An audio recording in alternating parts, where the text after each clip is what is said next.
Hey everyone, this is John from EastCoastArmory.com and I'm here today with part 1 of this 3-part video series on this 1/16 scale radio-controlled M1A2 Abrams main battle tank.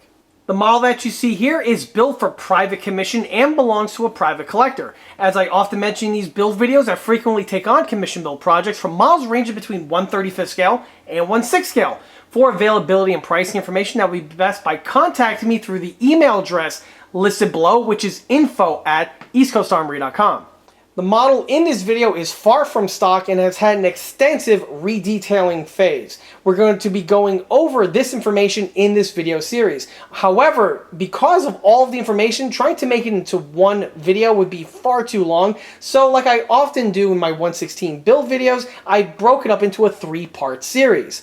This is going to be part 1, where we're going to be giving the model a thorough inbox review, and I'm also going to be going over many of the mechanical and detail upgrades that underwent during the model's construction.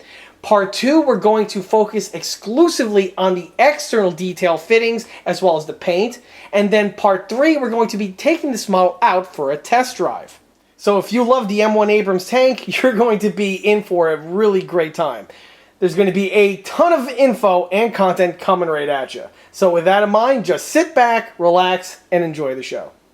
And here's the project at the start of the build. For the base starter kit, I'll be utilizing this Heng 1/16 scale RTR M1A2 Abrams model. For anyone who's a fan of the channel, first, thank you. And second of all, this should look very familiar to you because this is not the first time a Heng M1A2 Abrams came across my shop. The first one I built a number of years ago at this point, and that video actually was a pretty popular video, so, again, thank you all for enjoying that content. And this one here is basically the exact same kit. However, one difference between this build and the previous build is that the other build, the customer supplied to me without the original packaging, while this model here is still in the original box and packaging that came from the supplier. Before I go ahead and open this model up, let me go ahead and briefly go over what this model is as well as its background. Heng has been involved with the 1/16 scale ready-to-run tank scene now for a number of years. The company itself first popped up onto the scene in the mid-2000s time frame from 2004 to about 2006 or so. At the time when they first popped up, they really didn't have a whole lot of money to invest in research and development and were really nothing more than a startup. What made them stick around, or I should say the number one edge that this company had, was that they went ahead and took the, at the time, 1/16 scale kits from Tamiya, and they went ahead and reproduced them, making copies of them, but they did it at a fraction of the price tag from the Tamiya one. This is basically what made the Heng models very, very appealing, and basically what set the groundwork for the company in the years that came afterwards. Although these models were copies of the Tamiya tooling, Heng went ahead and took several shortcuts to them in order to cut costs. This includes both the exterior detailing as well as also with the electronics. The electronics of the period were very, very, very simplistic compared to what we expect to see on models today, but one saving grace that these models had was with their price. The models retailed anywhere from 70 to 80 US some odd dollars, and because of this, they sold like hotcakes. And honestly, Heng is probably one of the contributing factors that resurrected the 1/16 scale hobby, which, if it was left up to Tamiya, was basically stale and stagnant for a number of years. Really, it's thanks to Heng why the explosion in popularity of 1/16 scale RTR tank models has been a thing now for at least a decade or so. If it wasn't for Heng, we wouldn't have such companies as Toro, Tegan, Matto, and those are just some of the major ones that come to mind. All of them have really Heng to thank for that. Well, after those original models sold extremely well, Heng didn't exactly sit by their laurels. In fact, they actually went ahead and, to their credit, improved upon their tooling across the board for everything. Over the years, Heng have consistently upgraded and modified and improved their electronic package, as well as also re-releasing and tooling up new models of their kit lineup. This M1A2 Abrams is included. This model here was tooled up by Heng in the, I want to say late 2000s, early 2010s time frame. And what's very unique is that the M1A2 is one of the very first OEM kits designed by Heng that were not based on any other Tamiya type models. Keep in mind, Tamiya would eventually release their 1/16 scale M1A2 Abrams. However, that model came out after this one here, and the two models share nothing in common with each other outside of the vehicle type as well as the scale.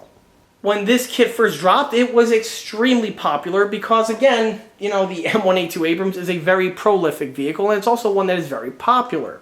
These models flew off the shelf and have been in constant production till today. If I'm not mistaken, I believe this one here is their current rendition of their Abrams model. And the reason why I say this is because of the box art, or I should say the graphic design that's present on this model. On the older Heng releases, they came in these very simplistic white type boxes that have just a picture of the model in question. But in recent years, they changed it to this configuration here where the boxes are all this matte black type coloring. And then we have these nice little graphics that we have here on the front portion, as well as also on the remainder of the box itself. Digging into the actual graphic design, here we have the M1A2, which is just a profile line drawing. It's in this desert tan type ink, which, you know, would be appropriate for this type of vehicle. As for the vehicle's name, we have this grizzled typeface. And one thing that's really cool, they added this reflective type ink to the surface. Again, gives it a little bit more showmanship. Of course, here we have the Heng Dragon logo right here in the corner. And what's interesting to know is that this one here apparently is a promotional limited edition version with a metal gearbox. And this is something that has been a dubious value point on previous release, but I'll touch upon that as the review continues. Apparently this one here utilizes the 6.0S electronic package. Not really sure if this is the current version or it's one of the older releases, but I'm pretty sure someone in the comment section will easily be able to let me know where this one lies. The remainder of the box graphics takes us to the top panel. It does have this convenient little carry handle, which is something that I've seen on a few other 1/16s, Tamiya's included, but it does make it pretty convenient to carry it around the shop. As for the top section, we have some pictograms showing what the vehicle's functions are. Here we have just it illustrating that full function is a 2.4 gigahertz system. And we also have some other little drawings, or I should say photographs, of what this model does include. This one here does have the airsoft firing capability. I believe they do have a recoil and flash edition as well, but I'm a little hazy on the subject. On the rear panel, we can see a quick blurb on the history of this vehicle, and even a nice little line drawing of a cutaway of what appears to be an original 105mm M1 Abrams. If I'm not mistaken, I believe this is a copy of another illustration that has been floating around since basically the vehicle entered into service. And of course, on the bottom here, we have some images of real M1A2s in action, and these appear to be lifted off the internet of one website or another. And of course, even the bottom of the box here has some type of graphic design. The model does come with a 7.2 battery as well as a battery recharger. And here we just have some more specs of the vehicle in question. Well, now that you've seen what's on the outside of the box, let's go ahead and get to the meat and potatoes of this by getting this thing opened up. To do that, the boxes are side opening. You open up a little tab, the door opens up, and the model itself is sealed in a styrofoam sarcophagus, which is quite standard for many of these 1/16 scale RTR models.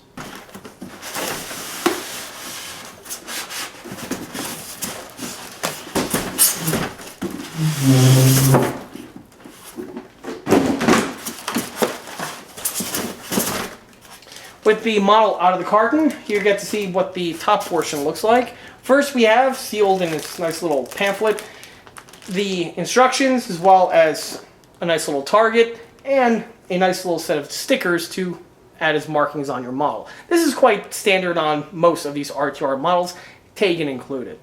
Starting with the little accessories that we have here.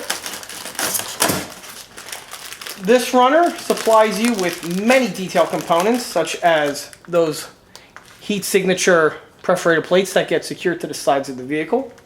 We have here a set of hubcaps underneath, as well as the air conditioner box, which gets mounted to the rear of the storage rack. We have here the CITV lens mount, as well as Also, I believe the lens top portion, but we'll see more of that as the build progresses.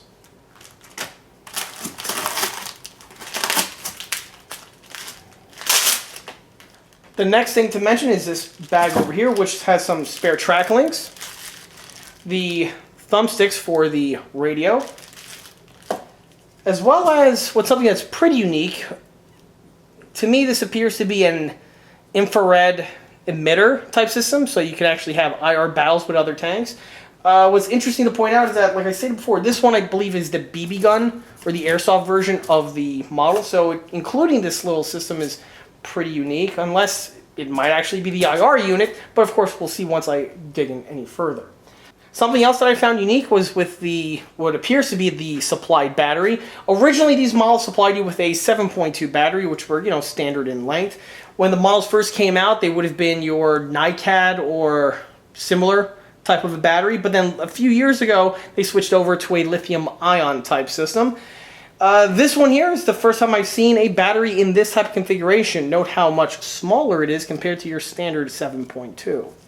It does have two jacks. This one here plugs into the electronics, and this one here is your charge jack. I'm not sure what the... Yep, apparently this is another lithium-ion battery.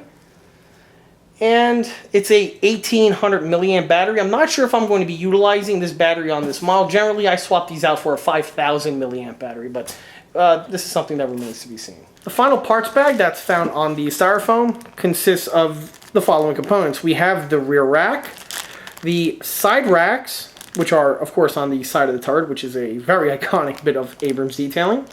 Several other lower hull components like the tow hitch, as well as other tow hooks, smoke grenade launchers, and just some other accoutrements like, for instance, the 50 caliber M2HB, as well as the M240. What's interesting to point out is that on this one here, these are molded in black plastic. On some of the previous builds, or I should say the previous Abrams build that I built, these parts here were molded in a brown type plastic, or had a brown type paint sprayed over them. So that's just an interesting data point I wanted to bring up. Doesn't matter, it's going to be repainted and redetailed anyway, but it's just something I wanted to mention. So with that out of the way, we can go ahead and take off the top portion of the sarcophagus, bringing us to the model in question. Taking out the radio, here you get to see what the unit looks like. This is the 6 Series 2.4 gigahertz Henlong radio. The casing appears to be the same as some of the older generations of Henlongs I've built in the past. And this does include with the feature of having these two little buttons here on the top. As for what they are, we'll see as the video goes on. With the model out of the packaging, you get a really good look on what the base starter model gives you. Right off the bat, this one here does have the upgraded metal suspension components, which would include road wheels, sprocket, front idler, as well as the track.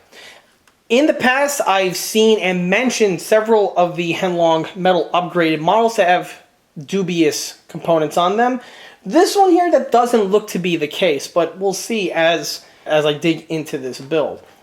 The wheels have rubber or some kind of a synthetic material around to act as the tire, which is really, really good. The swing arms are also made from die cast, which is a nice feature.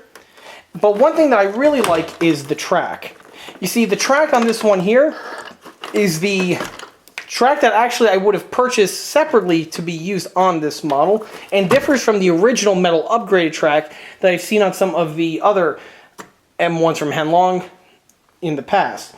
Those ones would have featured the exact same style of track as the plastic one, but instead of being molded in plastic, would have been molded in metal.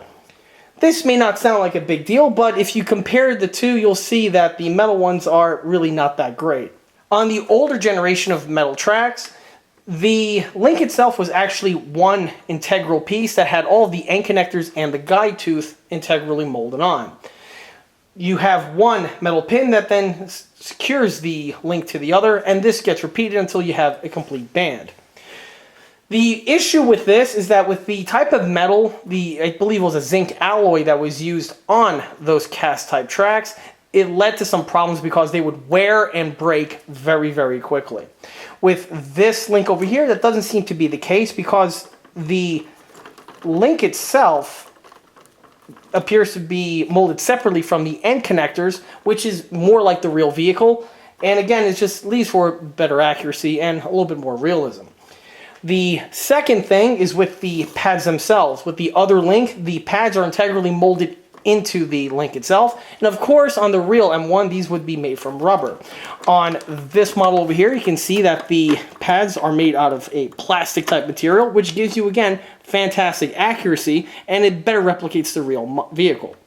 The last thing that I really like about these tracks is with the interior sections. Hopefully this can be seen in the lighting that I have here, but you'll see that on the inner track sections, they went ahead and detailed the inner track pads with the same type of black plastic that's used on the outer pads. Just like with all American tanks, or I should say most American tanks, the tracks themselves have rubber linings on the inside and the out. With this here, this also gives you some excellent detail fidelity compared to the other version. Another thing to mention about the other zinc alloy version is that the interior pads themselves are non-existent. What they went ahead and did was they actually have cavities in these sections here, and you have little tubs on each of the track links. This is again something that's seen on the plastic track, but is also seen on the first generation zinc alloy track, neither of which are really ideal. So the fact that this model here comes with these components out of the box, it's actually something of great value. One thing right off the bat I am going to have to modify on this model are the hubcaps. You can see that the hubcaps are mounted on this model and they are made out of metal. To the casual observer, this might look like something that's awesome. However, if you know a thing or two about M1s, you'll know that the hubcaps on this vehicle are actually made from clear plastic. I'll go into exactly why as the video goes on, but this is something I'm going to have to replace with some of my clear resin M1 Abrams hubcaps that, again, we'll see as the project commences. On a similar note, on the idler, or I should say the rear sprocket over here, you'll see that the hub is completely solid and doesn't have any mud slits that are present. On the M1 Abrams, of course, this is not the case, and there are these gigantic mud slits that are found on this part here. Fortunately, this is something that can easily be addressed because there is an aftermarket set out there on the scene that has a replacement sprocket for this model that gives you the sprocket with the correct mud slit detailing. I have a set on hand. I'm going to be utilizing them on this build, but again, this is something I'll touch upon as the video digs on. The remainder of the exterior detailing is basically what you see is what you get. The side skirts are integrally molded to the upper hull. This is good in that, you're not going to have to worry about these ever popping off on you. It's in case anyone has ever built the Tiger 1 or the King Tiger from Tamiya before, you'll know exactly what I'm talking about. The rear engine hatch details are also pretty good. They did a good job rendering in all the little grill details. You have little handles as well as all the other appropriate bends and kinks found on the following engine hatch plates. One thing that I noticed on this build that differs from the other Abrams that I built involves this little hatch or access panel that we have here. On the previous Heng M1 that I built, this was not something that was present, and this was just basically integrally molded on. On this one here, they went ahead and turned it into an access panel where we have an on and off switch of one flavor or another. Not sure if this is the main power switch, as generally this is on the bottom of the model. But yeah, it looks like they went ahead and moved it because on the older vehicle, the switch would have been here, and as you can see, it is blocked off. So that's, again, one improvement I've seen that they made to these models. Starting with the front takes us to the driver's hatch. This is molded solid to the top deck and is non-functional, but just like with the other hatches on this model, the periscopes are absent and are just these open cavities. I do have clear resin detail inserts which give you the detailing for these parts, but I'll touch upon that as I dig into this build. Here you get to see the headlights. They are LEDs, and there are two other LEDs found on the rear. On the front ones, they are overpainted with the base coat. However, if anyone has seen one or two of these headlongs, the LED is so bright that it actually penetrates through the layer of paint. Having said that, I will be cleaning these off, and the LEDs will be fully exposed towards the end of this build. Moving to the turret roof, one detail that I like on the Heng models is that they actually rendered all of the weld beads not only in their appropriate locations, but they also render them as actual weld beads. If I bring the model up to the camera, you can probably see the weld sculpts in better light. Leaning back takes us to the loader's hatch. This is fully functional. And as you can see, this one here has that little plug for that system that I touched upon before. The commander's cupola hatch is also fully functional and is articulated as it is on the real one with that floating hinge. And I believe this one here is the hopper for the airsoft armament, but it's hard to see at this point here, but again, we'll find out shortly later. One thing that's nice is that the Henlong kit does render the cupola as the M1A2 cupola, which there is a difference between the A1 and the A2.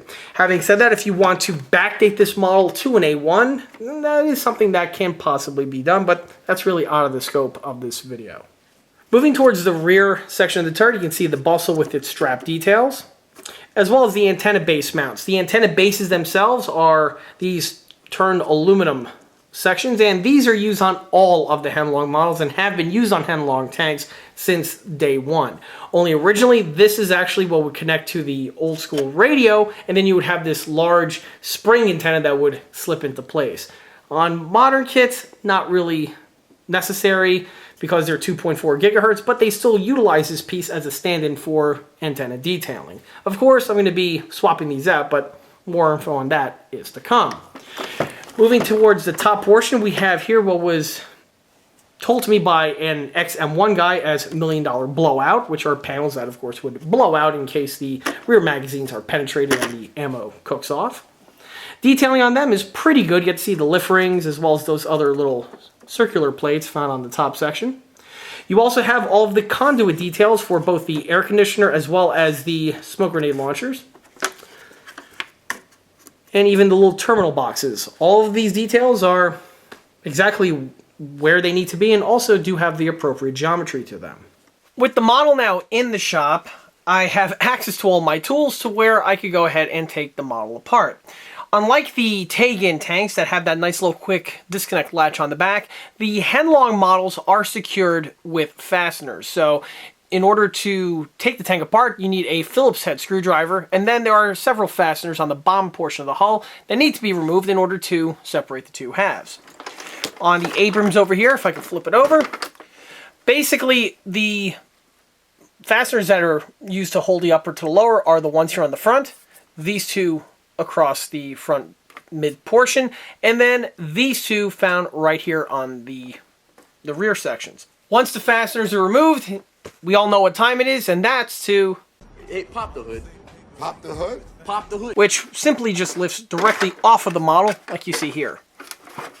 One thing that was always striking about these M1s from Henlong is just how cavernous the inside is, because there's really not a whole lot of electronics that are found on the inside of the model here. Of course, just like with all 1/16 scale RC tanks, there are a number of umbilical cords that connect the top portion to the bottom, so you don't just want to yank the thing off when it comes time for disassembly. With the top portion flipped to the opposite side, you get a better view of the model's interior. And I gotta say, this one is very, very different from the other Henlong models that I've already touched upon and built in the past. This model here, I believe, has the current Henlong RC system. Now, there's one thing I'm a little bit hazy on is the generation of RC systems from Henlong. There are lots of other channels out there where the guys know this information in way more depth than I possibly can. But from what I was able to determine, this one is the 6.0 system, or the 6.0S, I guess it's what it says on the motherboard over here. But outside of that, the inside here appears to be fairly typical from what I remember from the other Henlong Abrams I did a number of years ago. One thing that looks very different is with the gearbox. I see that Henlong now has a dust cover found on the gear top portions, which is actually a nice development. It prevents any sort of grease to get flung out of the gears during the model's operation, and it does make for the interior being a little bit more tidy. I also assume that it prevents any sort of other foreign particulate getting inside of the gearbox, you know, if you drive the model heavily off-road. And I can also see it having a benefit of protecting the gears from wires that can possibly get chewed up and dragged into the gearbox. Having said that, though, that is actually something that's fairly rare, and I haven't had that happen on my past builds. But it's a nice feature nonetheless. The smoke unit is also very, very different compared to some of the other ones. This one here now has a small little motor that hooks up to a blower fan, and then it has the little smoke box right over here.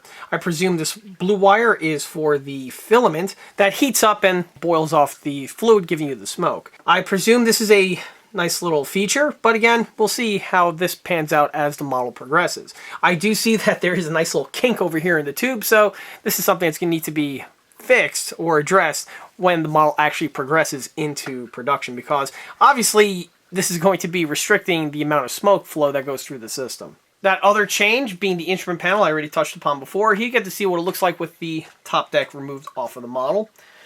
And moving further towards the front, we have our speaker, which again is different compared to some of the older generation of Heng models that I've already touched upon in the past. While digging in, the motherboard just slips directly out. This is a bit different from the other builds, as generally they have double-faced tape found on the back of these units, and they just stick them to the inside of the model. On this version of the M1 here, there's this little tray that's integrally molded into the lower hull, and it does a pretty good job with keeping the motherboard firmly in place. This is just a friction fit, and so far it seems to do the job very well.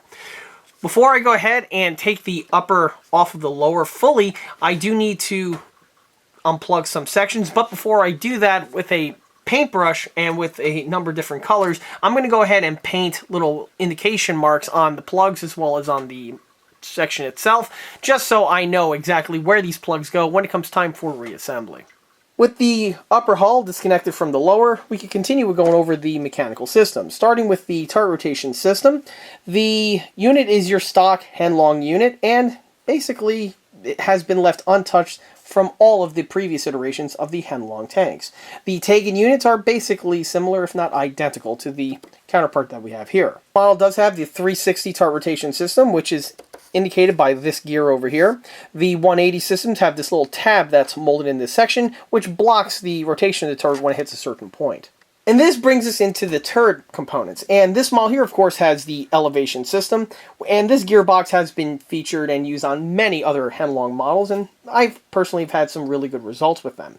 Because of all these electronics, you have another giant circuit board on the inside over here.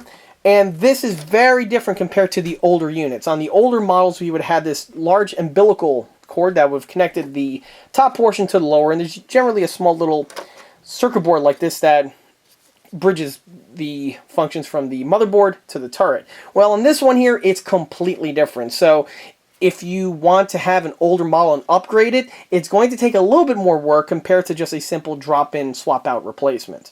But for this model here, that's not really relevant because obviously I'm not going to be messing with that. I am at this point though, however, going to be removing the turret because, well, for the rebuild I need to go ahead and get access to the top portion of the deck as well as to the under portion here of the turret. So let me go ahead and undo some fasteners, snip some wire ties, and we can get this thing removed. While working on the lower hull, one thing that caught my eye, and it's an easy addition to add a little bit more extra accuracy to your build, involves the return rollers. The M1 Abrams has 4 of these units total, 2 per each side, and they have a really interesting stagger type design. However, the kit does supply you with these components, which is actually a very nice touch. The pieces are decently rendered, they have the correct size and shape, and they do have those cool little dividers that are integrally molded on. On the plastic edition, these pieces are supplied, and they are plastic, while on the metal one here, they are made out of die cast. The stems are also made out of metal, and that's actually a very nice touch that's found on the metal version. One other thing I want to add about the stock wheels is that they come stock with a ball bearing in them, which again is a very nice touch indeed. The only area really to improve upon them is with the holes themselves. You'll see on the stock one is just a solid wheel.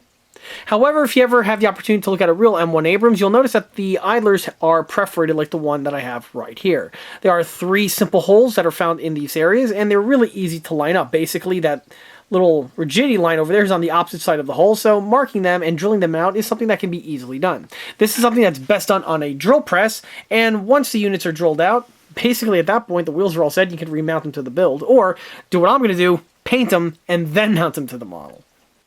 Jumping forward a little bit, it's now time for me to take the tank apart further. At this point, however, you will see that it has been tricked out with a lot of more accessories compared to the way we saw it previously. As for what the accessories are, well, I go over this in more depth in the new product announcement videos for the various new HD and standard 3D printed parts for the 1/16 Henlong M1. As a quick rundown, however, here you can see the side skirt mounts that are fitted in place. These are the ECA ones. Also fitted at this time is the ECA front panel that we have right here.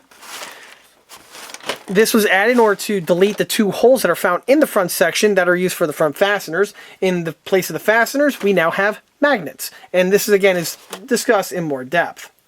The reason why I went ahead and installed the components at this time before taking off the wheels is because actually you kind of want the row wheels on during the installation of these parts here, because it's a good way to verify if you have the appropriate clearances for all of the details that were mentioned. Otherwise, you run the risk of having the suspension off, you put the details in place, and next thing you know, you're striking and making contact with things that you don't want to make contact with. So by having the wheels on, this gives you a good alignment jig. With the components fitted in place, however, it's now time to progress. And the hull, at this point here, the lower pan specifically, is actually ready for painting. And to do that, or I should say the first thing I need to do, is take off the row wheels. Like I always mention in these videos, whenever you're painting a tank, regardless of the scale, you always want to paint the wheels separately from the hull. It's just a great way to avoid any sort of missed areas of paint, which, yes, you will come across if you try to paint everything all completed. On top of that, this one here does have the rubber tires found on the wheels, and you don't want to get paint on those for a reason that should be fairly obvious. So to take off the wheels, this is simply done with a Phillips screwdriver like I have right here. And I'm just going to go ahead and undo all the fasteners, and then the wheel just simply slides right off. You can see here with the swing arm looks like without the row wheel present, and there we have the wheel with the fastener still located on the inside. At this point, you could do one of two things. You could either take the fastener out like this, and this is fine, but if you do, you want to have a Ziploc bag where you keep the fasteners. You don't want to put them in a cup or something, because cups have a bad habit of tippling over, and when that happens, these things go all over the place, and now your job is a bit more difficult. So you want to have just a little cheapo Ziploc bag around in order to go ahead and put the fasteners in, like the one I have right here. Same is also going to be true for the rubber tires themselves. You just want to pry them off. And these are just held on with friction, and once they come off, you can just go ahead and put them also in a safe location, i.e. another Ziploc bag. These ones here are a little stiff, but they still came off easily. On this example here, they were not glued, and this is quite typically seen on these models.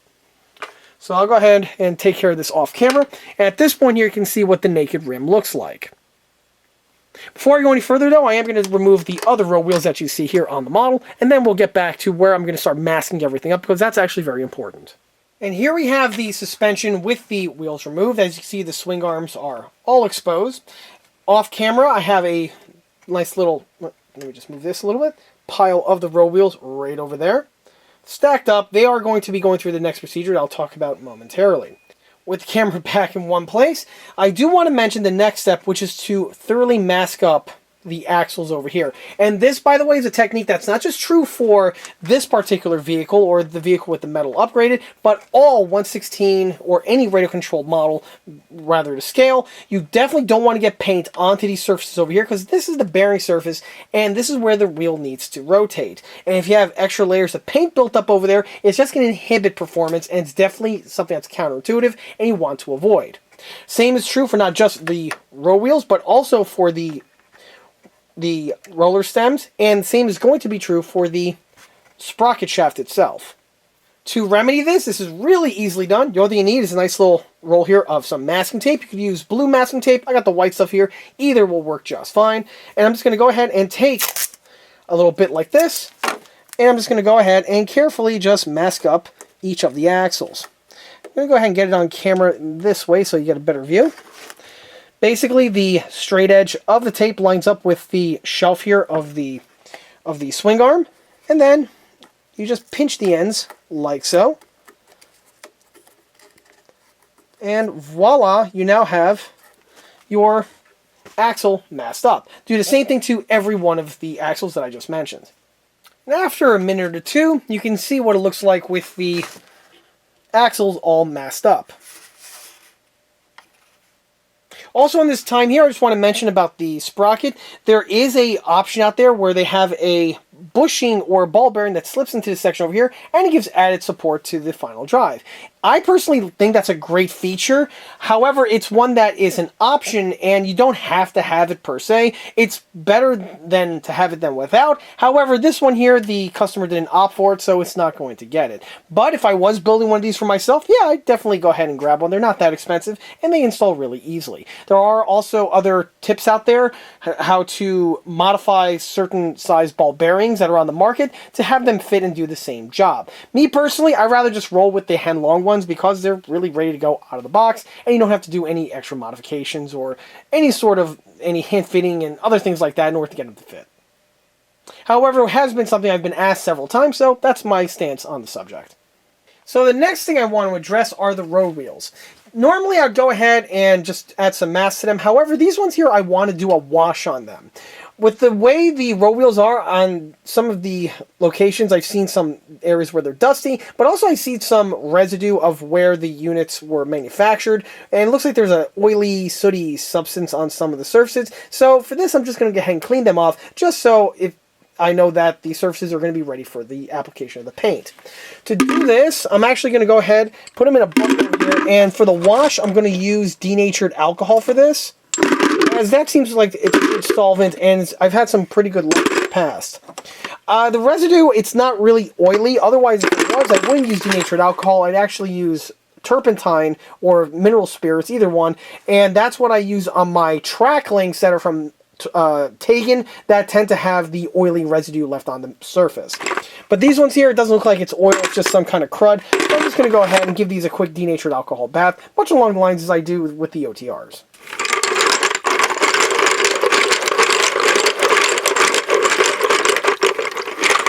I like the OTRs where I have to let it sit for a duration of time, then I go ahead and go in there with the brush to scrub everything off. For this here, that's really not necessary. Just a good once-over is really all you need, just to help wash some of the crud that I saw earlier. About maybe 5-10 minutes, if that. Then I could go ahead, take everything out, let it set, dry, and then from there I could go ahead and continue with the next step, which is masking.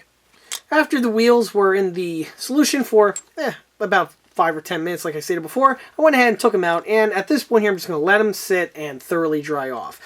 This was a good idea just to make sure the surfaces are nice and clean. This will help with making sure that the paint sticks on in a much more efficient manner. This is really the first time I've actually did a model or a Heng long with the die-cast wheels. Generally when I do one of these Heng longs, I stick with the plastic one, so this is a procedure that's not necessary. However, I have done a few Mattos and also the Tegans in the past, and those wheels were pretty clean from the get-go, so this is something that I'm not sure if it's common, but maybe just keep your eye out if you ever work on one of these Heng longs that have the wheels like you see here. As for what was taken off of it, well, you can see the solution. It's mostly clean. I don't know if it's coming on camera, but I could see some flecks and some crud, as well as a little few chips of die-cast floating around on the inside. So it was definitely a net positive. It is one that was mandatory. It's one that makes me definitely feel better, I should say. From here, I'm going to go ahead and pour this in the bucket of denatured alcohol, where I currently have another model sitting right now waiting to be stripped, but that's a topic for another video for another day. Here we have the wheels removed from the denatured alcohol. They have been thoroughly dried, and at this point here I can continue. So the first thing that I do want to mention is that these wheels here are a two-piece assembly, and they are held together with these 4 fasteners. They come pre-assembled and for the most part are perfectly fine. However, 1 or 2 of the wheels had a small little wiggle on them with the way the pieces were installed. So what I did was I carefully, cannot stress this enough, tightened them with a Phillips screwdriver. You don't want to over torque on these. Remember, these things are just soft die cast metal, and the screws will easily strip out. So just a small little, just a little tighten here or there was all that was required. And then to help keep everything in place, what I did was I took some of the thin super glue over here, and I added to these 4 locations on the fasteners. This stuff is super watery thin, so it just gets sucked up really quickly. In addition to adding a little drop of glue into these 4 locations, I also add a drop of glue for good measure right there on the seam line found on the wheels. Just a small little drop of glue is required. It instantly just runs its course throughout the seam and solidifies, thus giving the wheel a little bit more extra strength and keeping it together for a much longer period of time. Or I should say, it should prevent it from wiggling loose after the vehicle's been driven for a period of time. It's an elective procedure, admittedly, but it's one of those things where if you have the opportunity to, I would definitely recommend doing it. It just makes for a better build in my opinion. From this point onward, I could go ahead now and start plugging up these holes. Just like with the swing arms, I always like to mask up the inner recesses here of the wheels, again, to prevent paint from getting into these areas, which would again cause complications with performance. To plug up the holes on the wheels here, I like to just use basic paper towels, like this one right over here. I'm going to cut a little piece of paper off. Then I'm just going to roll it up, like you see here, and just insert this into the cavity, like you see right in front of you. You want to make sure that the paper is nice and tucked into the hole. And the reason why this is relevant is because if you have the paper that's overhanging like that, it's going to obstruct the paint from getting in that area, and then you're still going to have a little area of exposed metal poking through. And that's something that's definitely less than ideal. To take care of that, you could just use a screwdriver like I have, and I just dropped offhand, right over here, and you can just use that to stuff it in like the way you see it here. That's basically all you need for the outer portion. You could do the same thing for the inner portion that we have right here. In the past, I've used paper. I've also used masking tape where I used a hole punch to punch out the sections, and I could use that to mask it up. It does work. It just depends on whatever you deem fit for using at the time. For the ones in the back, it's not nearly as important to make sure that the paper is not overhanging. But again, it's one of those things where the more time you spend over here, the better it will come out later on. And there we go. This wheel here is now ready for primer and paint. I'm going to go ahead and take care of the rest off camera. No point to get that on video. So let's go ahead and cut across to the next scene. Here we have all the wheels with the mask fitted in place. You can see all the tissue paper that was used for the row wheels. Same was also used on the drive sprockets as well. But on the sprockets, I only like to put the mask on the inner portion here where it makes contact with the drive shaft. The outer portion here, it's not really that relevant. Obviously, with the way the paints are, it's going to build up layers and thicknesses, and then it's not going to fit as easily onto the main drive shaft compared to when it's just naked metal. On the return rollers over here, these two were all masked up. This one here, though, is a bit unique. This one, you'll notice I went with the hole punched masking tape trick because with the way these pieces are, they do have a small little ball bearing fitted in place. And what I do was I carefully just plunked out the ball bearing with a small screwdriver and put them in a nice little Ziploc bag for safekeeping. Once that was removed, I filled in the area here with the paper, and now these guys are ready for primer. However, this one here, the ball bearing was a bit stuck, and I didn't want to go ahead and potentially break it, so I just simply worked around it. I used the paper to fill up the hole, and then for the back section here, I took a hole punch, punched out a little piece of masking tape, stuck it on that area, and this guy here is good to proceed from here. And here we have the lower hull also ready to slide off into primer and paint.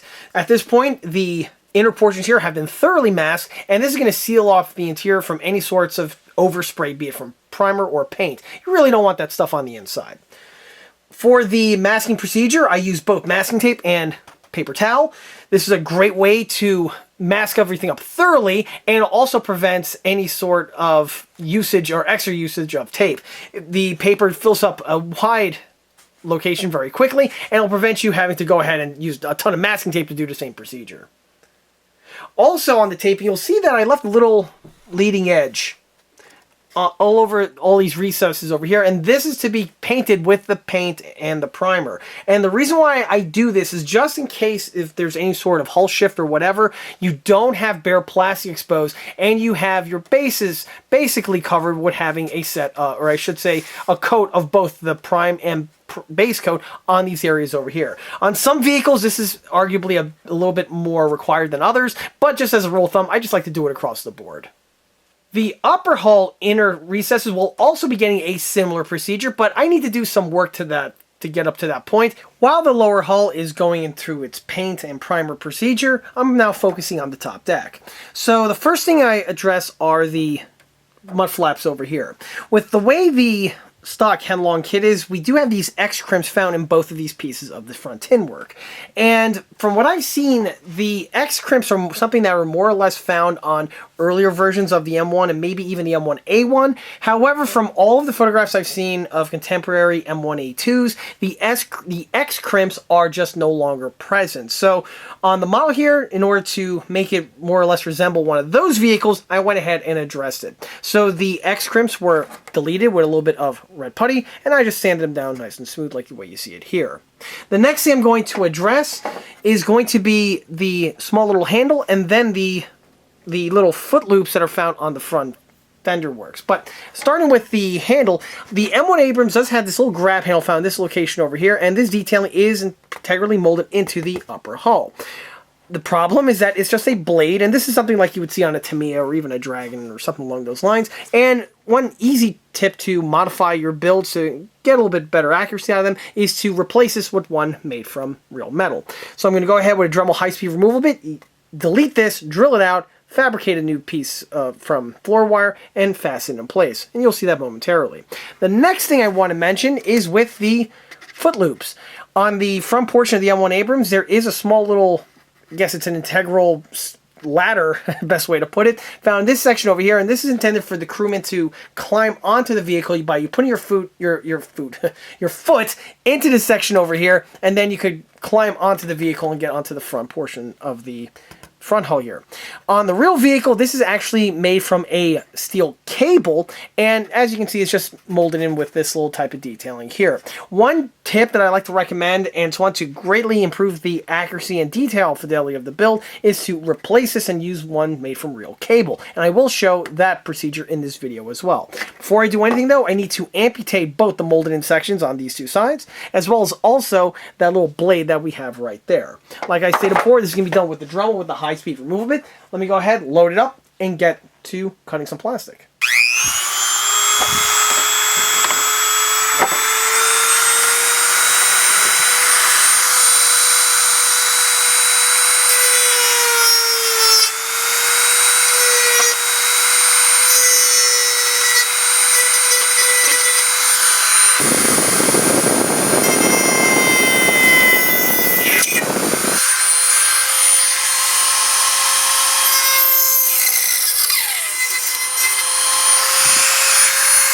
With the handle removed, before I go ahead and refine further, I'm going to take the Dremel with a small little bit over here, and I'm going to drill out the two sections where the wire needs to plug in. This is best done at this time because I can still see exactly where the original handle once stood, so that once I drill the holes out, I can go ahead and polish it down and it'll be ready for the installation of the wire. Why I want to do that at this point as opposed to later is that, like I stated before, I know where the handle was. After everything is sanded smooth, you're not exactly going to have that luxury anymore, and it's better than just, winging it and guessing at that point. So from this point, I'm going to go ahead and drill it out and then progress further with the refinement process.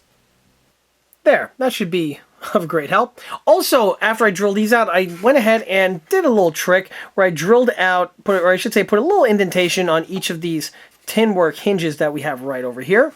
Same was done to the opposite side. This is just to give a little bit more extra detailing. So after everything's painted, this gives the illusion that there's a hinge pin found in these locations here. This was done to both sides.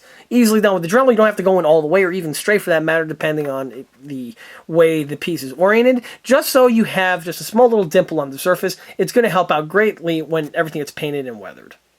As you just saw, the high-speed removal bit did short work of removing the section over here, although it's not the only way to cut it off. Admittedly, you could use a cutting disc or even just a clean-cut snip. Regardless, once you remove the unit, you just hit these sections here with a flat needle file just to make sure everything is nice and squared away. Also, to point out, when you're removing the material, you don't want to remove everything, okay? You just want to remove the section replicating the cable. On the real unit, there would be these two bosses found in these sections over here, and this is what would contain and secure the cable in place, and this is something you want to keep. So do not just go overzealous, remove it outright, and then try to re-drill it. Nope, you keep these sections, and you work with what you have here.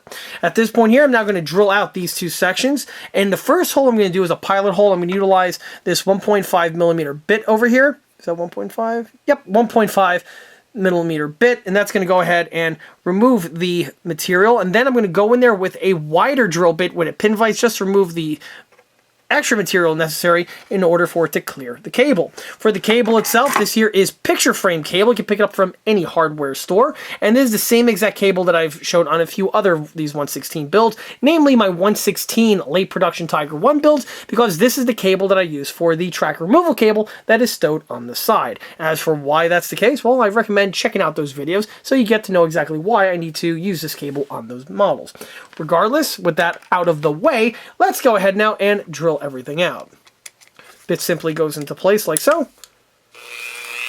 You want to go at a nice slow speed, don't want to remove too much, and you want to go as dead center as possible into the boss area right over here.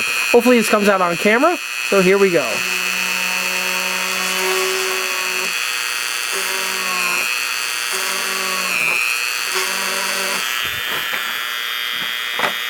Just like so. You gotta do the same procedure to all 4 of these studs, 2 on each side.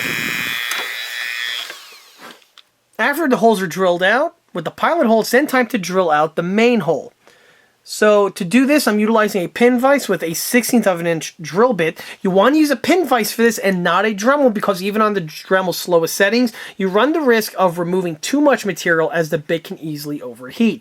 And with how thin we're working with over here, we're not exactly working with a whole lot of surface area. So you want to make sure that you're being as precise as possible. With the pin vise, I just go in there and it'll slowly eat away the material, widening the hole, making the proper clearance for the cable. This, again, you want to take your time with, and this is why we went with a pilot hole originally, because this helps self-aligns and self-centers everything, and it can prevent something like a blowout where the bit can pop out from either side, neither of which is ideal. Ideally, or I should say what would be the best case scenario in that situation, it busts out on the inside. In that case, no harm, no foul. But if it's on the outside over here, now you got to do a little bit of extra body work. But either way, the pin vise method should do the trick. If I could go ahead and show it on camera, and you want to be careful. I like to hold either end over here of the material just so I could feel the vibrations of the bit.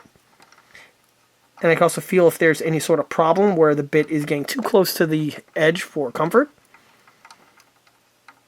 And this is one of those things you do a few passes, pull out, clean out the bit, then go and resume with the drilling.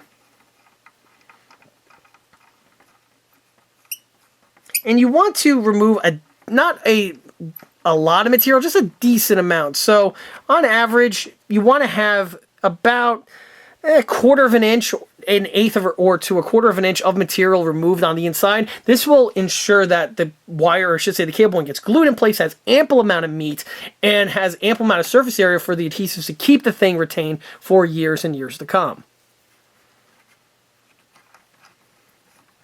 And I'd say that's what we have right here. All right, there we go. Blow out the little fragments, and as you can see, the hole's drilled out absolutely perfectly. Nice and precise. And from here, this one here is ready for the cable to be fitted in place. But before I do, I'm going to go ahead and do the same procedure on the opposite side. No point getting that on camera. Let's cut across to when the cable is about to be fitted. Now, you just can't just snip the cable and put it in place. If you try to do that, it's just going to unfray on you and fall apart, and that's something that you don't want to have to happen. The best way to prep the cable is to solder the ends, and I'm going to show you exactly how to do that. So to do this, you're going to have your picture frame cable like this here. You need a little bit of plumbing flux. I like to use this stuff. I believe it's for plumbing, if I'm not mistaken, but I also use it for electronics. And I use the rosin core solder that we have right here. This stuff I get off Amazon. I'll have the link in the video description. So what we're going to do is we're just going to go ahead and dip the one end into the flux, just like so. Not a whole lot, maybe about like a 1/16 of an inch, if that. Make sure the soldering iron is nice and heated up. By the way, the soldering iron is also something off Amazon. And then I'm just going to go ahead and add a small little dab of solder right there. Solder is just going to flow into the fibers of the cable, and it's not going to add to the thickness in any way. Now that this has been taken care of, I'm going to go ahead and measure how much material I need off camera, come back where I could snip it, and then solder the opposite end. By the way, to cut the cable, this tool here is absolutely a lifesaver. If you ever had to try to cut cable before with a wire cutter, or even a pair of tin snips, it doesn't really do a great job. But this thing over here is specifically designed for cables, and I've been using it now for about 20-something years, and it's absolutely awesome. So you'll see this bad boy here in action momentarily. It is a bit of an expensive tool. I think it was like a $30 tool when we bought it back in like 2001 or so. But you know, hey, it's one of those things you buy once, cry once, because it's a fantastic tool. Let me go ahead and adjust the cable. So I went ahead and marked it with the Sharpie right over there. With the tool, I'm just going to go ahead and line it up. Cut, and like I mentioned before, this thing makes an absolutely clean cut every single time. Now, to prevent this guy here from fraying up as well, I'm just going to go ahead and make sure that everything is nice and tightly woven. Again, dip it in the flux, just like so. And I'm just going to go ahead and do the same exact trick with the solder.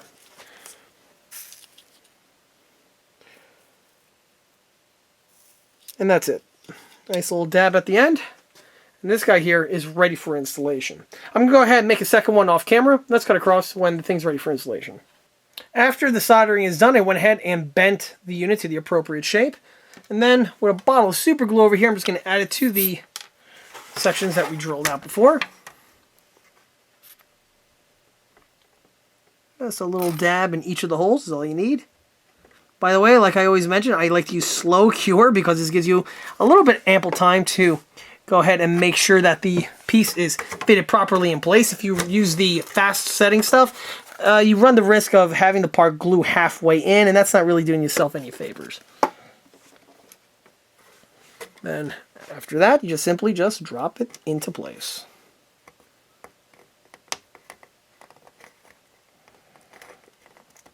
Wiggling here and there.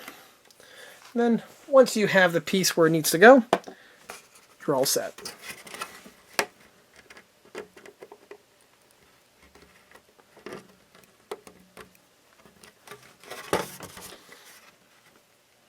And once the unit is fitted into place, you have the correct height. You can see just how much more improved it looks compared to just having the original molded in one. It's a nice, easy way, or relatively easy way, to add a bit of extra detailing to your Abrams. And because it's made out of metal, it's going to be more than durable enough to hold up to the rigors of radio control use. With the lift loops out of the way, I'm now just going to go ahead and add the handle. Handle, bent off camera, just some thin floor wire, bent the shape, cut to the proper length, and just 2 little drops of glue later, this little guy is going to be slipped directly in place where he needs to go.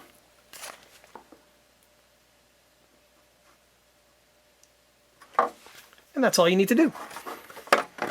As you can see, it greatly helps the accuracy of the build. Just make sure when you add these things, they tend to be even. It's really easy to have it sit canted, and that's more appropriate. So there you go. Once the glue sets, I then continue with the next portion of the build, which we'll cut across to right now. Jumping ahead a little bit takes us to the turret. So if anyone's watching the recent new product announcement videos for the M1, you'll know that I announced and released a bunch of new detail components to upgrade the stock Heng model. And all those details are obviously going to be fitted to this one because this was the one that was in that video. But before I could go ahead and actually do some of the turret modifications, I had to go ahead and make some other tweaks to the turret, getting it ready for the installation of those parts. Some of the first would be to delete some of the molded in sections that need to be replaced. Some of which are on the sides over here, which would be the original tow cable mounts, and on the front portion of the turret, more specifically, the thermal panels which get fitted to the front armor sections here, and they are integrally molded on. Fortunately, with the thicknesses of the pieces in question, you could literally just polish them away with the use of a palm sander, and you're not going to have any risk of there being a shallow point where you're going to have to do some backing underneath. So just some passes with a palm sander and you should be good to go. Once those sections are removed, the surfaces are ready for their new mounts. Also, on this section over here on the mantlet, the same thing was also done in preparation of the new ECA component. But that's just on the top part. What was also done was on the bottom portion over here. On the stock model, the unit can come apart and there are a number of fasteners to do this. However, on my builds, I like to permanently glue the lower pan to the top portion of the turret, because it just makes for just building a bit more easier. So the units, once everything was tested to make sure they function, I went ahead and added some glue, sealing the upper and lower sections together, and I reutilized the original fasteners. However, with the way the Heng M1 turret is, you do have several fasteners that are visible, and these are something that need to be deleted. And to do this, I just simply mix some glazing putty, and you can see that the units here have been plugged up, and these units here have also been plugged up and polished down nice and smooth with some hand sanding. With these out of the way, I can now go ahead and commence with the other modifications that I mentioned before in that video, and you're going to see what they look like mounted momentarily. Something else I did at this time was I polished down the bore evacuator. On the kit one, there is this mold line found on the top and bottom portions, and this is something that can't hurt the look, so with just some sandpaper like I have right over here, what is this, 320 grit, I was able to go ahead and polish down the surfaces, just making for a nice, more seamless appearance. In addition to taking care of the molding and line found on the top and bottom, I also went ahead and just lightly hit the edges of the unit itself, as the kit one tends to be a bit on the squared or off type shape, and meanwhile on the real units they tend to be a lot more blunt and rounder. So just with some extra polishing, you're able to really get a better end result compared to just leaving it with the stock condition. With the build coming to an end, one of the final bits of detailing that need to be done, or I should say one of the major constructive bit of detailings that needs to be added, is the rear Gypsy rack. And here we have the stock rear Gypsy rack with the model, and this one here is currently going through its modifications. I already went ahead and made the big one, or the most obvious, which is adding the mesh on the bottom portion here of the rack. The stock rack is actually really decently rendered. It's pretty good on most accounts. However, the one place where it is deficient is with the meshwork. All M1 Abrams vehicles, specifically from the M1A1 and onward when these things started being fitted, had the Gypsy rack with the mesh on the bottom just to prevent crap from falling through. Of course, this is a carryover from the M60 and some of the M48s that preceded it. Obviously, if it isn't broke, don't fix it. Well, on the model over here, it is missing it, and it's one of those bits of detailing that once you add it, really spices up the build and makes it look 10 times better and more enhanced compared to leaving it off. As for what this material is, well, it's some very fancy space age, really hard material to get. Not really, it's literally nothing more than O-gauge fencing. That's right. O-gauge fencing for trains, Lionel specifically. Well, it's not Lionel branded, but it's for that scale. As for where this stuff comes from, well, it comes in a spool like this over here, and I purchased it off of eBay, and it can be found via the vendor listed below in the video description. This is my go-to vendor for this stuff. I utilize the exact same stuff on the previous M1A2 that I built about, I want to say about 10 years ago now. And again, if it isn't broke, don't fix it. In fact, this one here was the leftover mesh I had from that project. And this is going to be still reused on this same build on the next thing I'm going to refer to. But back to the rack over here. There are some other details that need to be fitted in place, such as the hinge pins over here. These are absent on the model. I currently drill these out with a Dremel with a pin vise, or I should say a Dremel with a small Dremel bit, and the detailing is going to be a wire brad that I stick in this section over here, and it's going to give you the detailing of the hinge pin, much along the lines that they did down here. The other thing that I'm going to be adding are some eyelets that are on the bottom portion here of the Gypsy rack. I'm not sure what they're for, but they are on the real one, so ergo they're going to be on this one. Those are going to be hand bent out of pieces of wire, as I've done on the other M1A2 build that I did in the past. Where this build is different from the other one, however, is with the auxiliary Gypsy rack. It's like there's just never enough space on these things, so they keep on adding rack upon rack upon rack upon rack, and that's what we have right here. This rack here is another off-the-shelf component that's designed for the M1 Abrams from Heng, and it's actually part of the Heng Tusk set. They have a Tusk 1 and a Tusk 2 upgrade set. Really, really cool. I would love to get one day and make the Tusk M1. That's like the god-tier version of the M1 Abrams, specifically the Tusk 2. And what's really cool is that they sell everything parted out on eBay, AliExpress, Amazon, so tracking one of these down are really easily done, and it's also quite affordable. In case anyone's wondering, yes, I do have the link to this found in the video description below in case anyone wants to add this to their build. Back to the set over here. This one here is made out of, as you see, die cast, which is pretty impressive. They were able to mold this as a single die cast component. On the real unit, it dangles off of the Gypsy rack like this, giving you a bit more space. And on the real one, this thing can actually collapse and fold away when not in use, and it would actually lie flat against this section over here. I was originally going to tool this up when I first started the project, but then shortly after I took the project on, this thing literally came onto the market, so why not? It's one less thing I have to go ahead and design and 3D print. The rack itself is also very durable, being made out of die cast over here, so it is a perfect thing for the job. However, it does leave some room for improvement, and we'll be going over that, or I should say I'm going to be going over those things in this video, or I should say in the next upcoming scene. The first thing I want to mention, and this is something that I've seen a lot of people who have this set forget, maybe because they just didn't realize this, but this set here has some sprues on it that was there for molding purposes, but they need to be amputated for construction. Those would be these little round knobs that we have here and here. These little 6 sections are not supposed to be there. It's just supposed to be the rails going through and through, and these here are just residual from the molding process. And just like if it was on a plastic model kit, these need to be amputated out, and then wherever burr remains needs to be polished away. Very easily done with a pair of snips. I would not use clean cut snips on this because it's die cast. You'll just dull out your clean cut snips. So a standard pair of wire clippers will work just fine, or possibly even a Dremel with a cutting stone. But I would hazard against that because you could accidentally overcut and then you just screwed yourself. So be careful with the removal of these, but regardless how you get rid of them, they need to go. The next thing that needs to be done or fabricated is the meshwork. Just like with this fellow over here, this guy also has mesh. The mesh is found in 3 locations. The first is the big section right here in the bottom portion, just like this guy. And the second areas where the mesh are located are in these 2 areas over here, which are jerry can holders. With the way the piece is molded, we can see that there is a hollow little slot here on the bottom, and that's perfect for indexing the mesh that gets cut to shape and will simply get inserted into these sections here when the time does come. And as for the other piece here, it's just going to lie flat against this portion here of the piece. Once that's fitted in place, this guy here is done and he's ready for installation. And that opens up the next trick that needs to be done. That is fitting it to the rack itself. You see, the piece here is actually sold both as a single standalone, like I did, but there's another version that actually has an entire replacement Gypsy rack that's made out of die cast as well.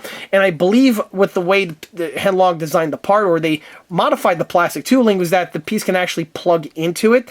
And on the plastic one here, that's not the case, so some modifications are going to need to be made to the Gypsy rack in order to facilitate that. It can be done, and I'll show exactly how that's done in this video. So if you just want to keep the plastic one, just add on the metal one, sure, you can do that. It's just going to take a nice little modification to do that, and once done, you'll be able to plug this thing on without any issues. So really quick, while I was doing the removal process, I first tried with a pair of wire cutters here, and it did the job. However, when you're snipping the material, you're putting a little bit of pressure on it, and it's going up and down, and that pressure can bend the rod. It did on me. Unfortunately, it was very, very slight, and I was able to just torque it back straight, and also on the real one, they can get banged up quite a bit. But if you don't want that to happen, the best way I found is still with the Dremel. So with the cutting stone here, I'm going to go ahead and show the procedure. So when you're cutting, you want to start from the outside and work your way in, because you have plenty of clearance over here, and this is where the confines get a bit tighter. So when you're cutting, you're going to notice I'm going to start from the wider section and carefully just go until finally the material is gone. What does that look like in practice? Well, let me go ahead and show you.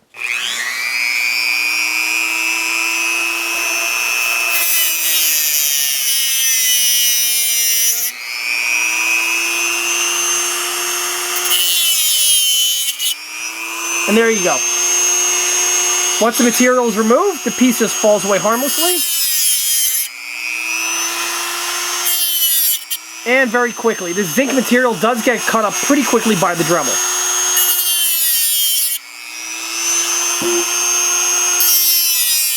Alright. Now that that's removed, there's still some burrs remaining from where the things used to be, and these need to be polished away as well. To do this, set of needle files over here. I'm going to go with my big broad needle file. I'm just going to go ahead and just have a way at the material, much as I would do on a plastic model. No point getting that on camera. Let's cut across one that's been completed, and I'm working on the meshwork. And here are the 2 racks fully completed with their modifications and are ready for installation. So the folding rack, as you can see, has the meshwork now fitted in place. As you can see, it does a fantastic job with making the model look that much more complete, and if you don't have this in place, it really does stick out quite a bit. And the other thing I did was, I mentioned before, I had to modify how it plugs onto the plastic Gypsy rack over here. So what I did was, with a Dremel with a cutting stone, I went ahead and amputated the little plugs that were integrally molded into these sections. Once those were deleted with a drill, or I should say with a 1/16 of an inch drill bit on a drill press, I was carefully able to drill out these 3 locations over here.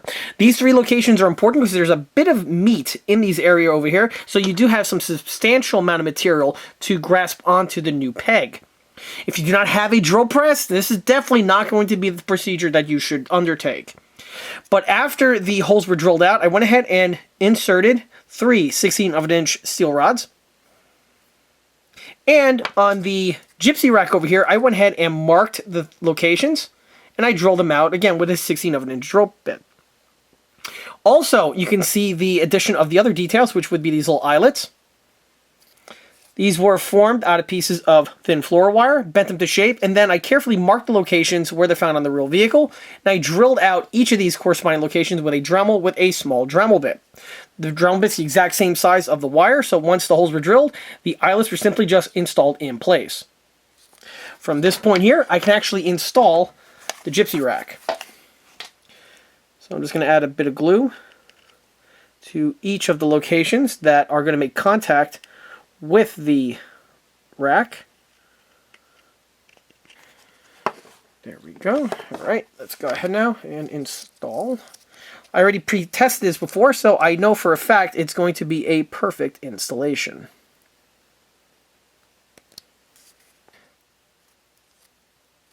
The holes are nice and tight, which is exactly what you want. The tighter the grip on the holes, the tighter the piece is going to be held in place, and the glues will just do the rest. As you can see, the unit is now fully extended, and this thing isn't going anywhere. Also, at this time, you'll see that I added the detail pins for the hinge mechanism. Again, just a little bit more extra polishing detail-wise, and this unit here is now ready for installation onto the vehicle. Moving forward a little bit, we now have the hull completed, and at this point here, it's actually ready to get into primer and paint. Well, not quite yet. Detailing-wise, yes, but there are a couple more procedures I still need to do to it that I'll mention momentarily. So the first thing I want to mention is the addition of, well, the hatch area over here. Now, this is something I went to more depth on the new product announcement video for this and various others new Abrams parts that were designed specifically for this project. But here you get to see what it looks like all fitted in place, and you can see how much more enhanced and improved it looks over the original configuration. Aside from the addition of these detail components, I also went ahead and painted on the texture paint. M1 Abrams, they do have this texture paint that I mentioned before, and now you get to see what it looks like painted in place. For the actual layout, or I should say the configuration of where the paint gets applied, I utilized my Dragon 1/35 scale M1A2 Abrams. In fact, wait one moment. And I have that model right here, and this one's actually heading forth into its own painting process, and depending on the editing schedule, this one may or may not be posted before this build over here. But either way, you get to see I use this one here as a map to lay out exactly which areas get the texture paint and which don't. As for the texture paint itself, this was utilizing the Tamiya pavement paint right over here. This stuff I bought off of Amazon. It's pretty tricky, I should say, to find in the US. Generally, when I buy this stuff online, it gets shipped from Japan. But either way, this stuff is a paint that has some fine sand or texture into it, and you just brush it on much you would as any other paint. And that's what I did over here. The application was done with the paintbrush, but first I go ahead and pencil mark everything, and I just literally paint within the lines. After a couple coats or so, it builds up the surface, and hopefully you get to see the texture come through, and this is going to look great again once everything is painted, weathered, and the model's in its final format. The same type of procedure is also going to be done to the turret, but that's going to be, well, what's next after this point over here. As for the hull, like I stated before, this guy here is now ready for prime and paint. Before I do that, though, I am going to do some prelim work. That's going to be to mask up the turret rotation section over here, as well as also mask up the center portions. I do like to prime and paint the undersides of the model, just makes for a more complete build, but I don't want to get paint into the center recesses, basically on the inside of the vehicle. And this is just going to be done with some masking tape and some paper, like I mentioned before. For the turret rotation, I like to mask these up on all my models. You can even see it here on this 135. For the exact same reason, you don't want to have paint built up on these areas over here because it'll actually inhibit the turret from rotating. On a 135th scale tank, it could stick, and if anyone's ever built a 135 and you painted it, a lot of times you go to turn the turret, and so specifically it's been sitting for a while. You have to be like kind of just shift it a little bit just so that you break the friction that's on the surfaces. Then you could rotate the turret. That is good and bad at the same time. It's bad in that you could potentially damage the model. I've seen some cases where it was so bad where you actually break some little handles and things, and you definitely don't want that to occur. So to avoid that, I simply just mask up everything with some masking tape.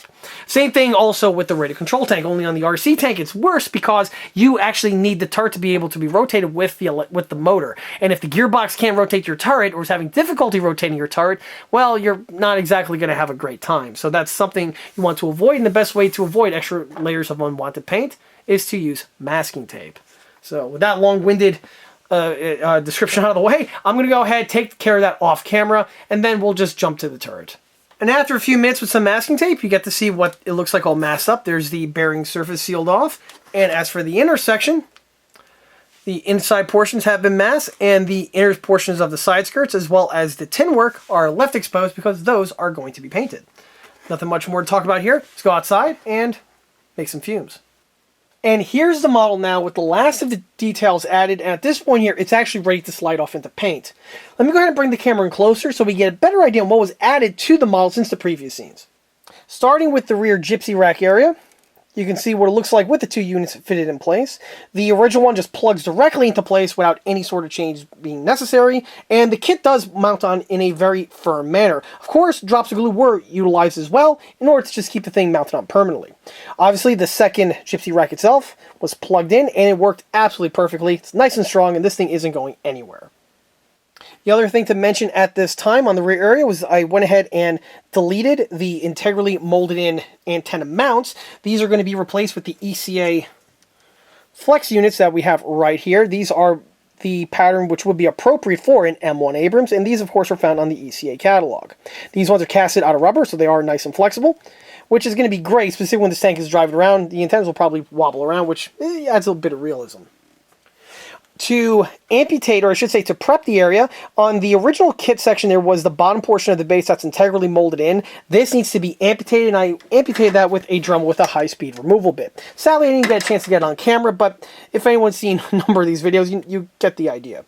The removal bit does a good job with removing just the right amount of material until finally the piece originally flakes away. Then with a little bit of cleanup and deburring, you're ready to go. Interesting to point out that the one on this side, the hole's actually bigger compared to the one on this side. There is this like internal washer, it's integrally molded in, and then when you're going through the process of removing the original one, the washer just falls out as there's no more material holding it in place. Something that was a bit interesting to see in person. On this side over here, we have the ECA secondary antenna base mount. This is made out of cast resin. It's an old school part, but it's still just as viable. There will be the flex spring section, which will be painted off the model, and then will be mounted in this location here after everything is painted and weathered. On the top portion here, I basically went over all of the new ECA HC 3D printed conversion parts in a previous video. I believe I also touched upon it briefly in this video as well. Depends on how the thing gets edited together. But here you get to see what it looks like with all those pieces fitted in place. And as I mentioned before, it greatly improves the stock accuracy of the model and really makes it punch well above its weight. On the loader's hatch over here, this is a hybrid where it utilizes the old school ECA cast resin hatch, but it has the new ECA HD 3D printed Periscope lens. This is something that is offered on the catalog, and I'm going to be offering these for a little while until finally I eventually retire the old school resin one entirely, and you have a brand new HD 3D printed part in its place. However, for the time being, we have two options available. We have just a standard resin cast one, whereas the Periscope integrally molded on. And then there's this version. Originally, I had this hatch molded in clear resin, and the idea was you paint the area except for the lens. However, after many years of casting, that mold is worn out and cannot be utilized anymore. And also, I do not cast clear resin parts anymore. It's a real hassle. Sometimes the resin doesn't come out clear. It's just a mess. So it's easier to just phase that out and replace it with the one here that uses actually clear plastic for the Periscope lens itself. So That's good to point out. The hatch does have its interior detailing. The one thing that's missing is the latch right over here. I have it off camera. That's going to be snipped off, cleaned up, and then installed to the appropriate location, thus completing the look. Also, you'll notice that on the top section, the anti-skid coating has been applied as well. It's the same technique that I did on the lower hull over here, or I should say on the upper hull over here. And for the locations, again, I utilize the reference guide that is also found in the video description. That's a fantastic reference out there in getting an idea exactly where the paint goes for the texture paint. Once everything is painted, of course, it's going to look really good and it's really going to pop out. The remainder of the details are stock, i.e. the grab rails over here for that protect the Gypsy rack, or I should say that protect the storage bin. We also have the smoke grenade launcher. I do have the smoke grenades off camera. They will be added after everything is painted and weathered. The only modification I am going to make is that I drill a small little hole into this conduit over here, as well as into the back portion of the grenade launcher, and I'm going to go ahead and hook up the electric firing cables to this section here, but that's going to be done after it's painted. Same was also done to the opposite side. The little flare box over here, stock, no point messing around with that. The other thing you'll notice on the side, I went ahead and added this white strip of polystyrene. This is evergreen plastic strip right over here. Number 115 to be specific. And what this is that this replicates the Velcro that's found on a large number of American vehicles, the M1 Abrams included, where they had this large Velcro strap wrapped around the turret in order to stick on, I believe, it was for like training type things, where they had divisional plates and other things along those lines. And even though it's not really used that much, you still see the Velcro present and overpainted in most cases on a large number of American vehicles. So to simulate that on the model here, the evergreen plastic does a pretty good job with that. It's nice and flexible, so you could add it continuously to the appropriate locations. It has a nice bend to it like it would on the real unit. Same is also done to the opposite side, right over here. The other thing that's really interesting to point out is on this corner here of the turret where we have the serial number.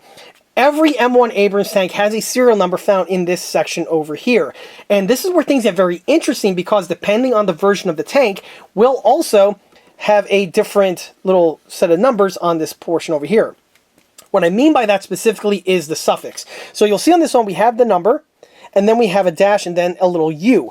U indicates that the armor has depleted uranium inserts in the chobham.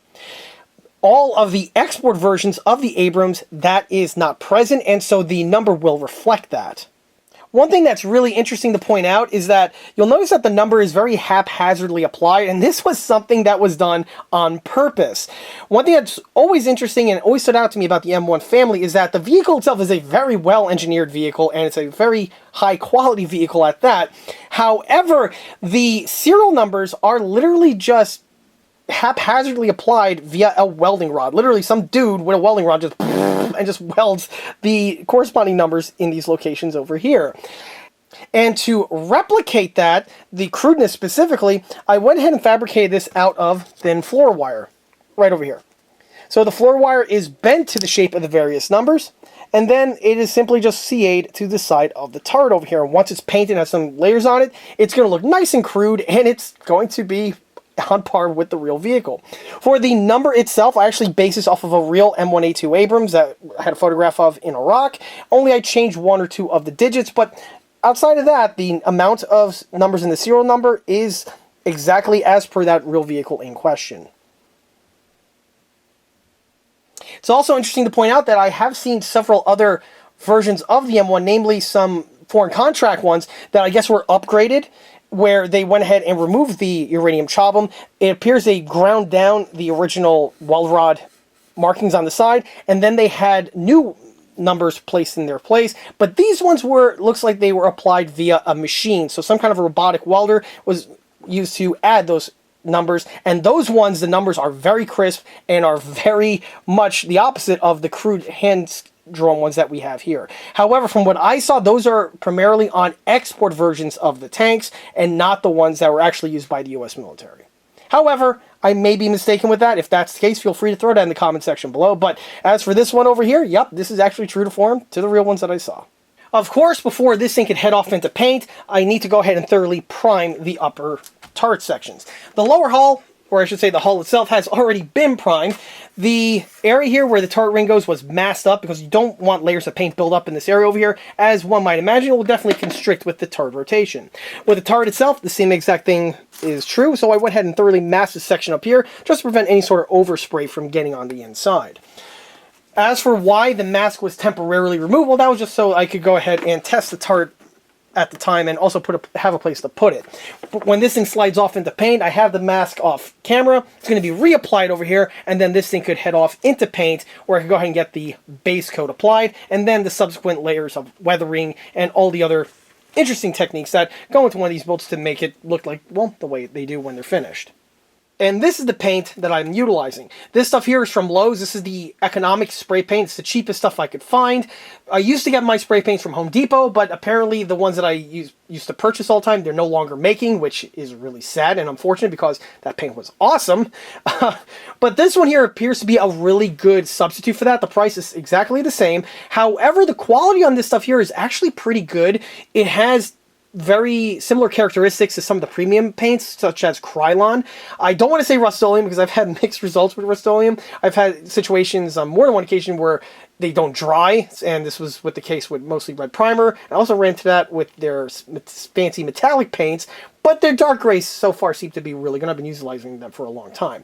But for the flat black over here, this stuff here has the look and feel when dry like the expensive Krylon stuff. So this stuff here, so far I've been utilizing on some builds.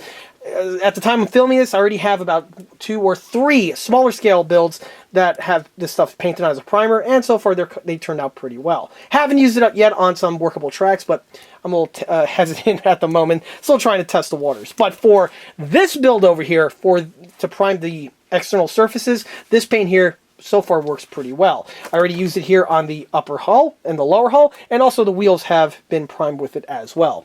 Jumping forward some more, takes us to the hull, going through its final prep, and at this point here the model's really careening to the end.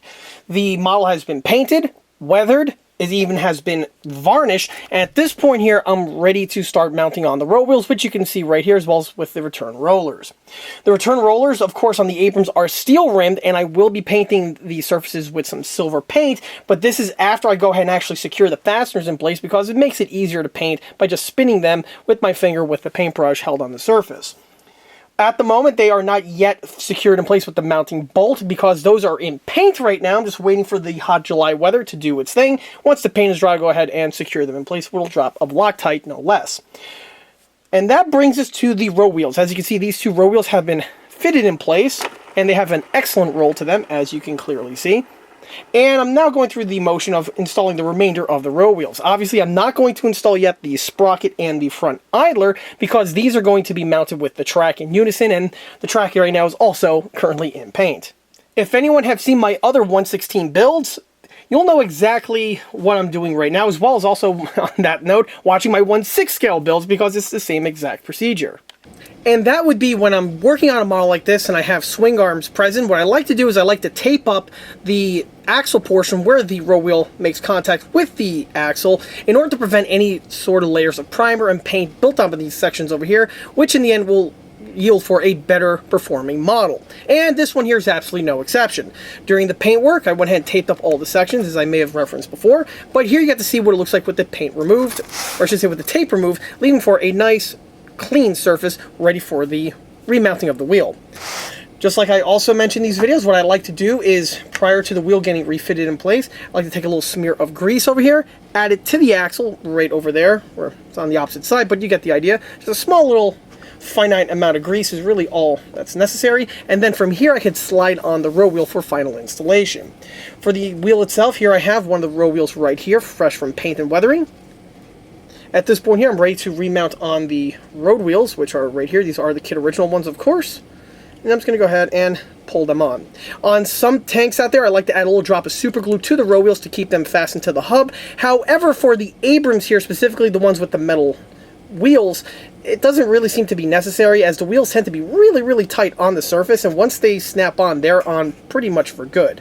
There are some builds out there where the composition of the rubber is very soft, to which that case you may need a little help with super glue just to keep the tires from flopping off during operation or possibly doing some funky things. But for these ones here, I really don't think that's going to be necessary. But again, your mileage may vary.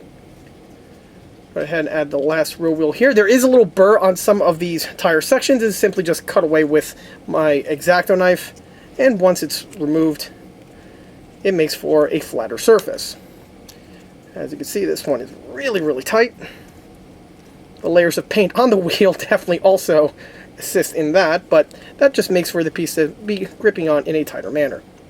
So there we go. The other thing to pay attention to are the bearings on the inside. There are 2 per row wheel, and these are the type of things that love to pop off during the production, or during the course of production, also during the course of remounting, so you want to be careful with that as well. When it comes time to remount the row wheel on, you just simply slide it back onto the axle, and with a small little screwdriver or some sort of a prod type setup, you can go ahead and help seat the unit in fully, because again, with the way the double ball bearings are, when you're sliding in, the last one has a tendency to shift and walk out on you, which is something you don't want to have happen to you. When you're positioning in place, you want to make sure that the surface of the ball bearing and the axle is nice and flush, and that's how the piece would be properly mounted on. At this point here, I'm going to grab one of the fasteners that was removed earlier to go ahead and remove the wheel. I'm just going to simply remount it on. To do this, I am going to use a little drop of Loctite here. I got my little blue bottle Loctite. You could use blue. I have used red in the past. However, when you do use red, you want to use a finite amount because that tends to be the stronger stuff, and you just want to keep the wheels or the fastener just from walking out while the model is in operation. Red will definitely work for that, but you want to be careful not to use too much, because if you ever need to take the wheel off for one reason or another, the red can potentially cause some difficulties with the removal and potentially lead to some other complications. The blue, on the other hand, it tends to be the best mid-ground for these type of applications. Having said that, you can still use red, just use a little bit less. So as for the blue here, a little dab will do ya, as I frequently say in these videos, and it'll also help if I don't drop the piece on the floor. So let's go ahead and wipe off any hairs, remount on the blue Loctite right there. As I like to say, we build it as we fly it. Alright, so once the Loctite's fitted in place, you want to tighten the screw. And then you just want to make sure that the wheel can spin freely as it does. When you're tightening these things, you don't want to crank down on these things. Remember, you're just threading into a zinc alloy type die-cast material, which can potentially cause issues. If the thing strips, you're going to be in for a world of trouble. So you just want to go ahead, just make sure the screw bottoms out, and then once it stops, just give it a slight little torque, nothing overly egregious, and you're good to go. Of course, you want to make sure that the wheel spins freely. If it doesn't and it's restricted, you could just back out slightly on the screw just to open it up for the piece to spin a little bit more freely if desired. But this one here seems to be pretty good. Jumping back to the return rollers, we have these 2 over here, and note we have the 2 very small, very easily lost ball bearings. Keep in mind, these things are extremely easily lost, so I cannot stress enough for you to take your time during the dismantling of the model, and I would strongly recommend popping these out if necessary and putting them in a nice little sealed Ziploc bag and keep them in a very safe place with the remainder of the parts of the tank until it comes time for where we're at right now for reassembly. As for the components, they just drop directly into their little cavity, just like so. And then from here, this bad boy is going directly to the model as we speak, which the axle has already been smeared with a little bit of grease. Same thing will then transpire with the second one. With the final row wheel installed, if I go ahead and run my hand over the surfaces here, you really get to see just how smooth and effortlessly everything rolls. And this is exactly what you're looking for a radio control tank. Remember, the row wheels play an intricate part of the model's performance, and if these things are stiff and take a bit of effort to rotate, well, this is just going to carry over into extra wear and tear on the battery, the motors, and also the drivetrain, namely the gearbox. So this is definitely something that you want to avoid. The easier everything rotates, the better the model's performance, and also the just more efficient the model will operate. And this leads us to the battery. As I mentioned before, the tank did supply you with a very rudimentary lithium-ion battery. However, it's in my experience that these batteries aren't the best. They're enough to get you off the ground. You could charge them up a few times and you could operate the tank just fine with them. However, it's always best to replace the battery with something that is something of better quality and also higher performance. These things are okay to get you off the ground, but generally they're just really not really better suited for anything outside that. So here I went ahead and swapped the battery out with a 7.2 battery from an aftermarket source. These ones here I pick up off of Amazon. These are the go-to batteries that I always use on my 116 builds, and the link can be found in the video description.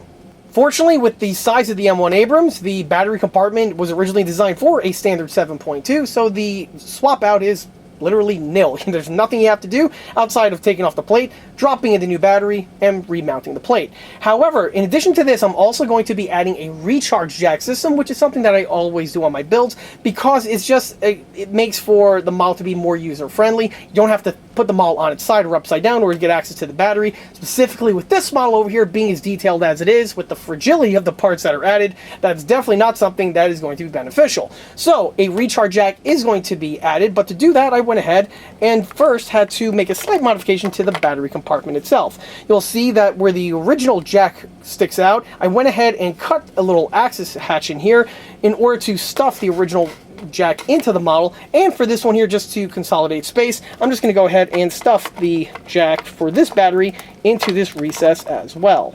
With this thing shoved back in its place, I'm going to go ahead and just top the battery tray with the original battery lid, and this just simply just screws back in place, and that's all there is to it. Continuing along brings us to the hubcaps now being fitted in place. These are the same ones from before, and here you get to see what they look like, fully painted and weathered, and ready for installation.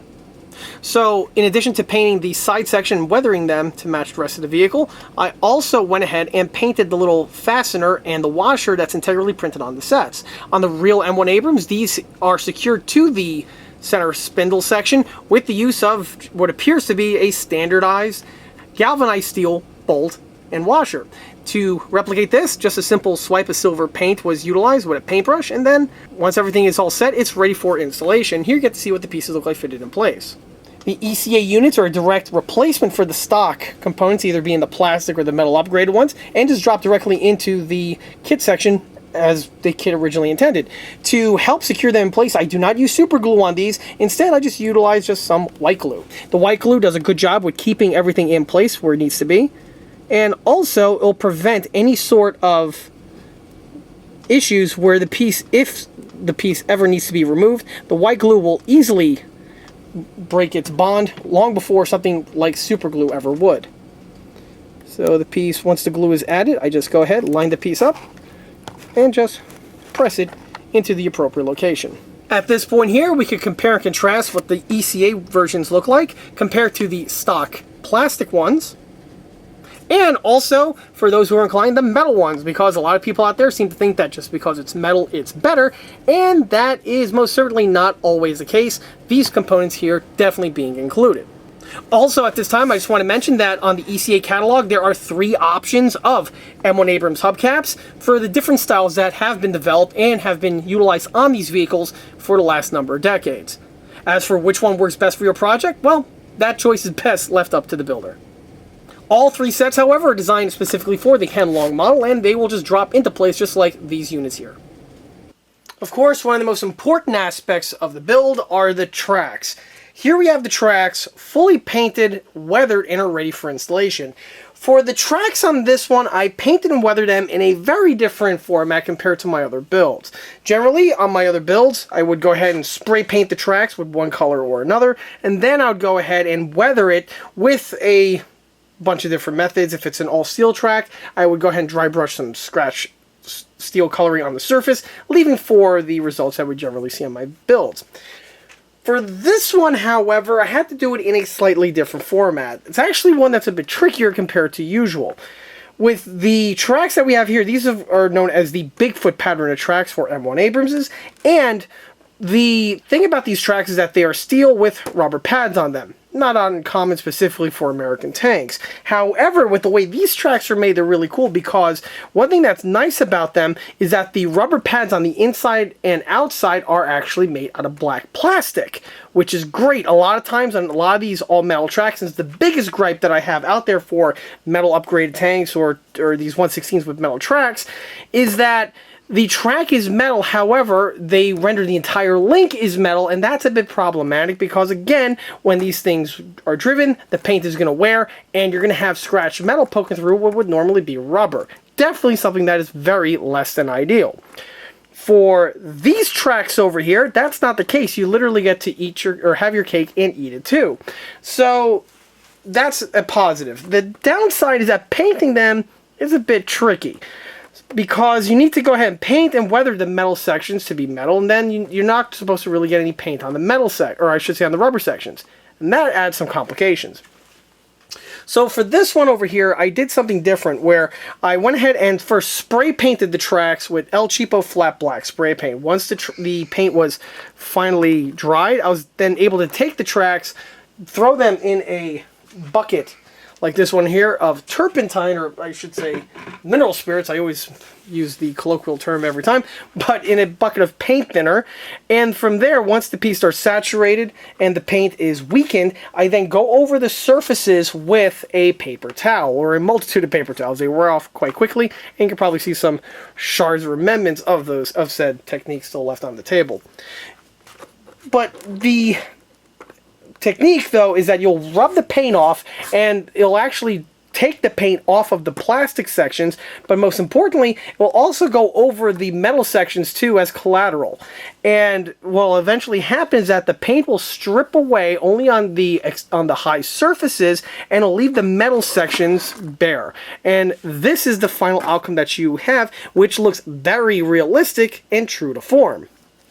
The trick, or I should say the hardest part, wasn't the outside per se, but it was definitely the inside. Trying to get into the inner confines here is definitely something that was a bit tricky, so much so that I had to take the track apart. Normally when you get these tracks, they are pre-assembled in this type of format, but fortunately to take them apart, this was very easily done with two small vice grips. You clink either end connector, and you just wiggle a bit and pull, and the piece will actually disconnect on you. You will have the tooth fall out, so this is something that's a separate piece, and you want to be sure not to lose. But with the track opened up like this, you can then get full access to the inner rubber pads like you see here, and I was able to complete the weathering job.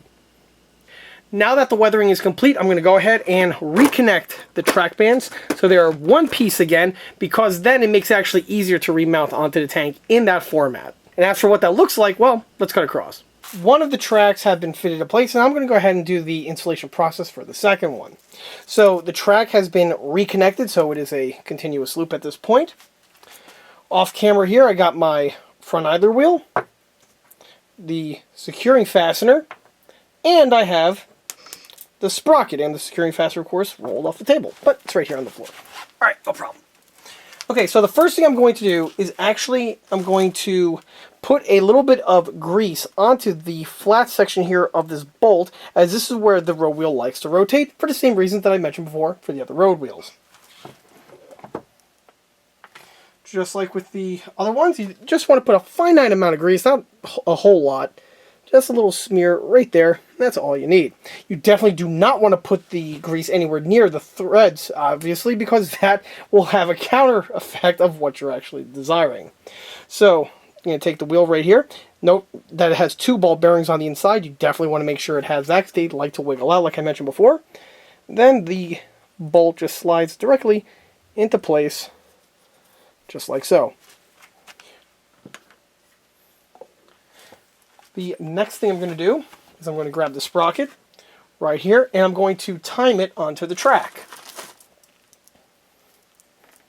Needless to say, this is definitely a technique you want to do with the upper hull removed from the lower. I have to stress that, specifically if you're just going through the motion of installing these on just a standard headlong and you're not repainting or redetailing it, the upper hull still needs to be removed with the use of fasteners, as I mentioned before.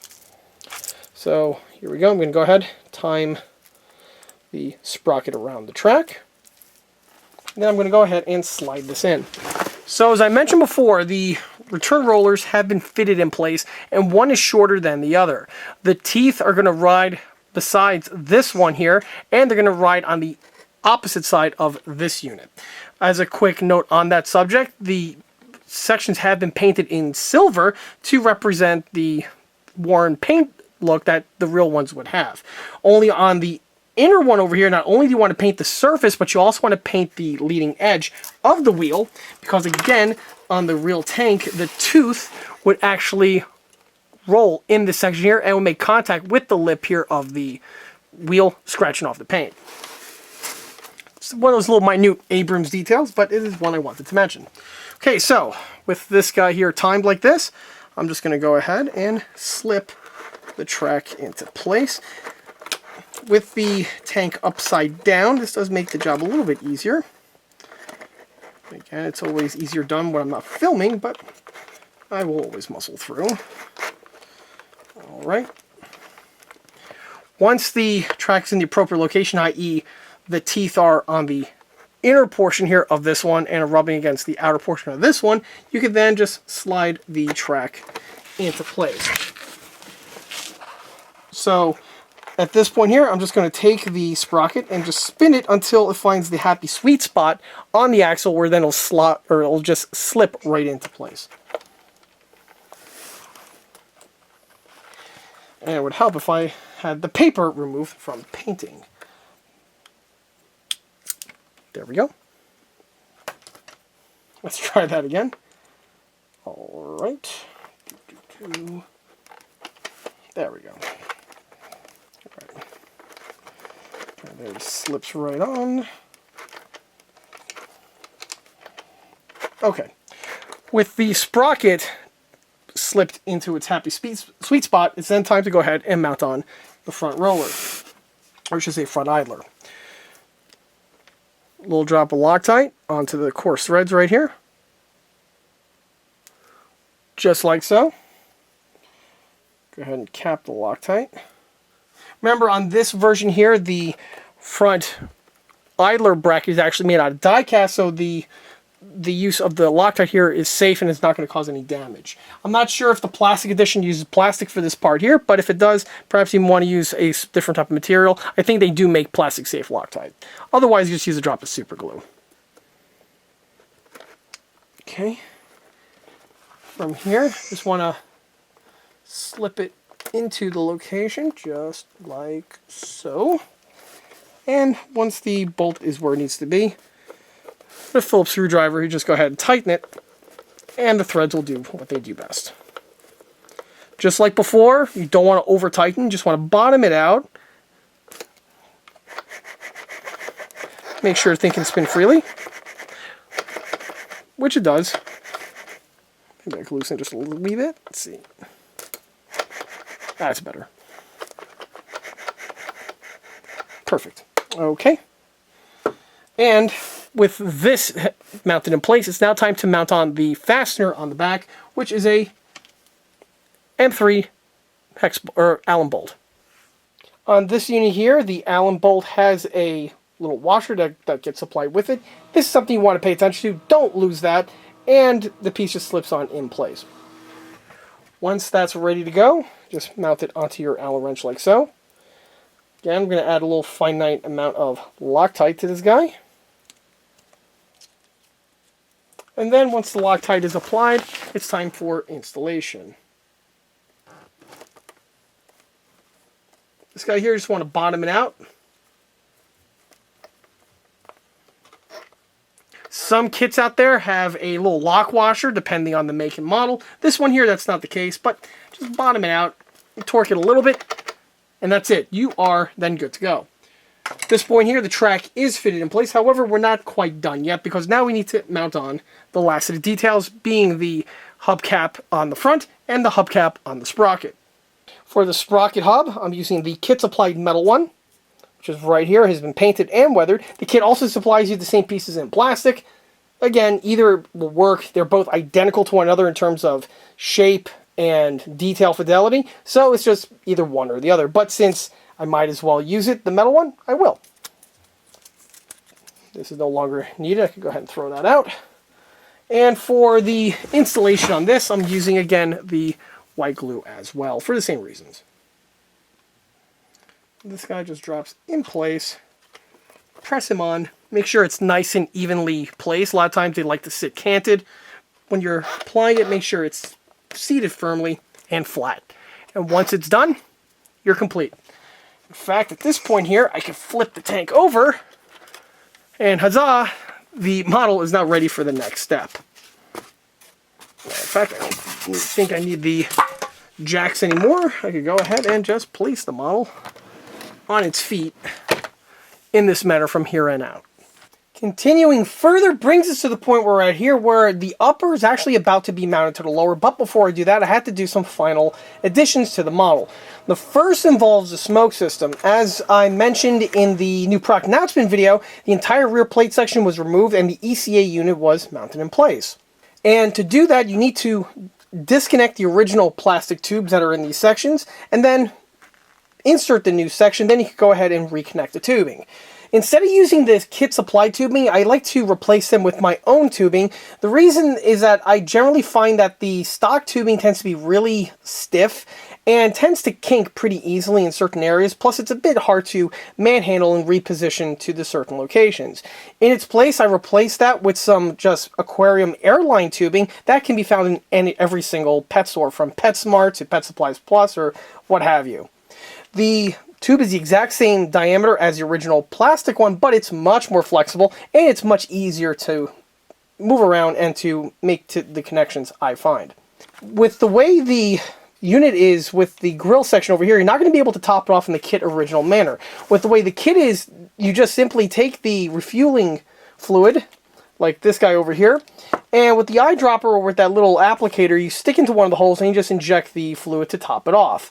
Works just fine. Unfortunately, with this system over here, you're not exactly going to get access into that section anymore.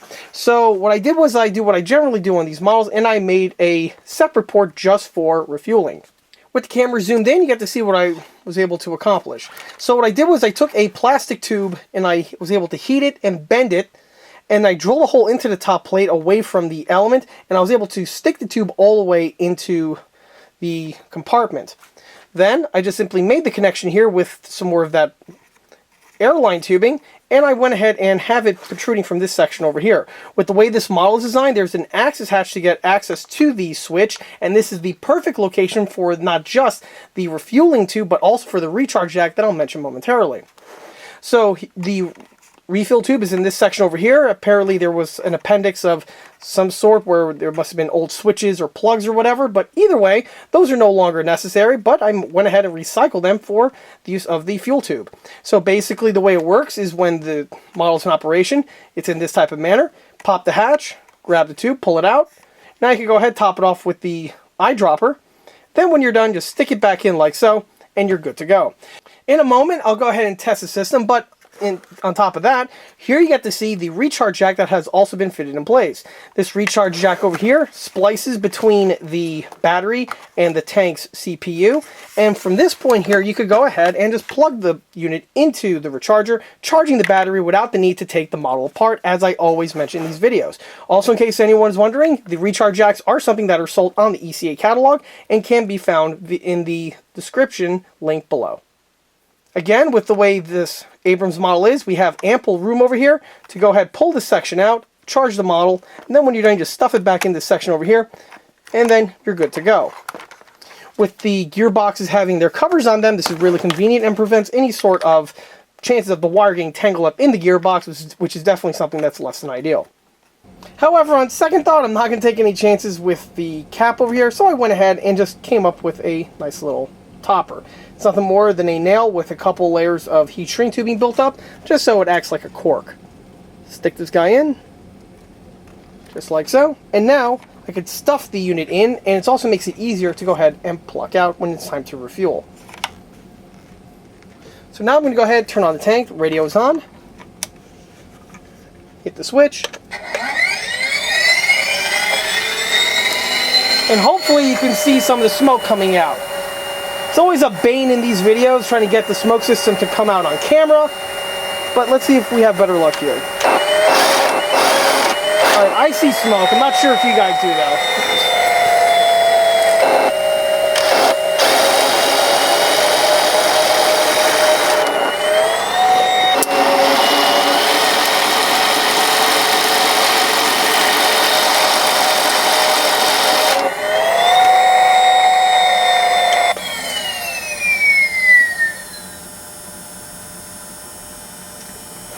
And hopefully you were able to get the idea. So we'll see more of that in the third part when this thing is taken out for a spin. At this point now, the last thing I'm going to do is install the taillight covers.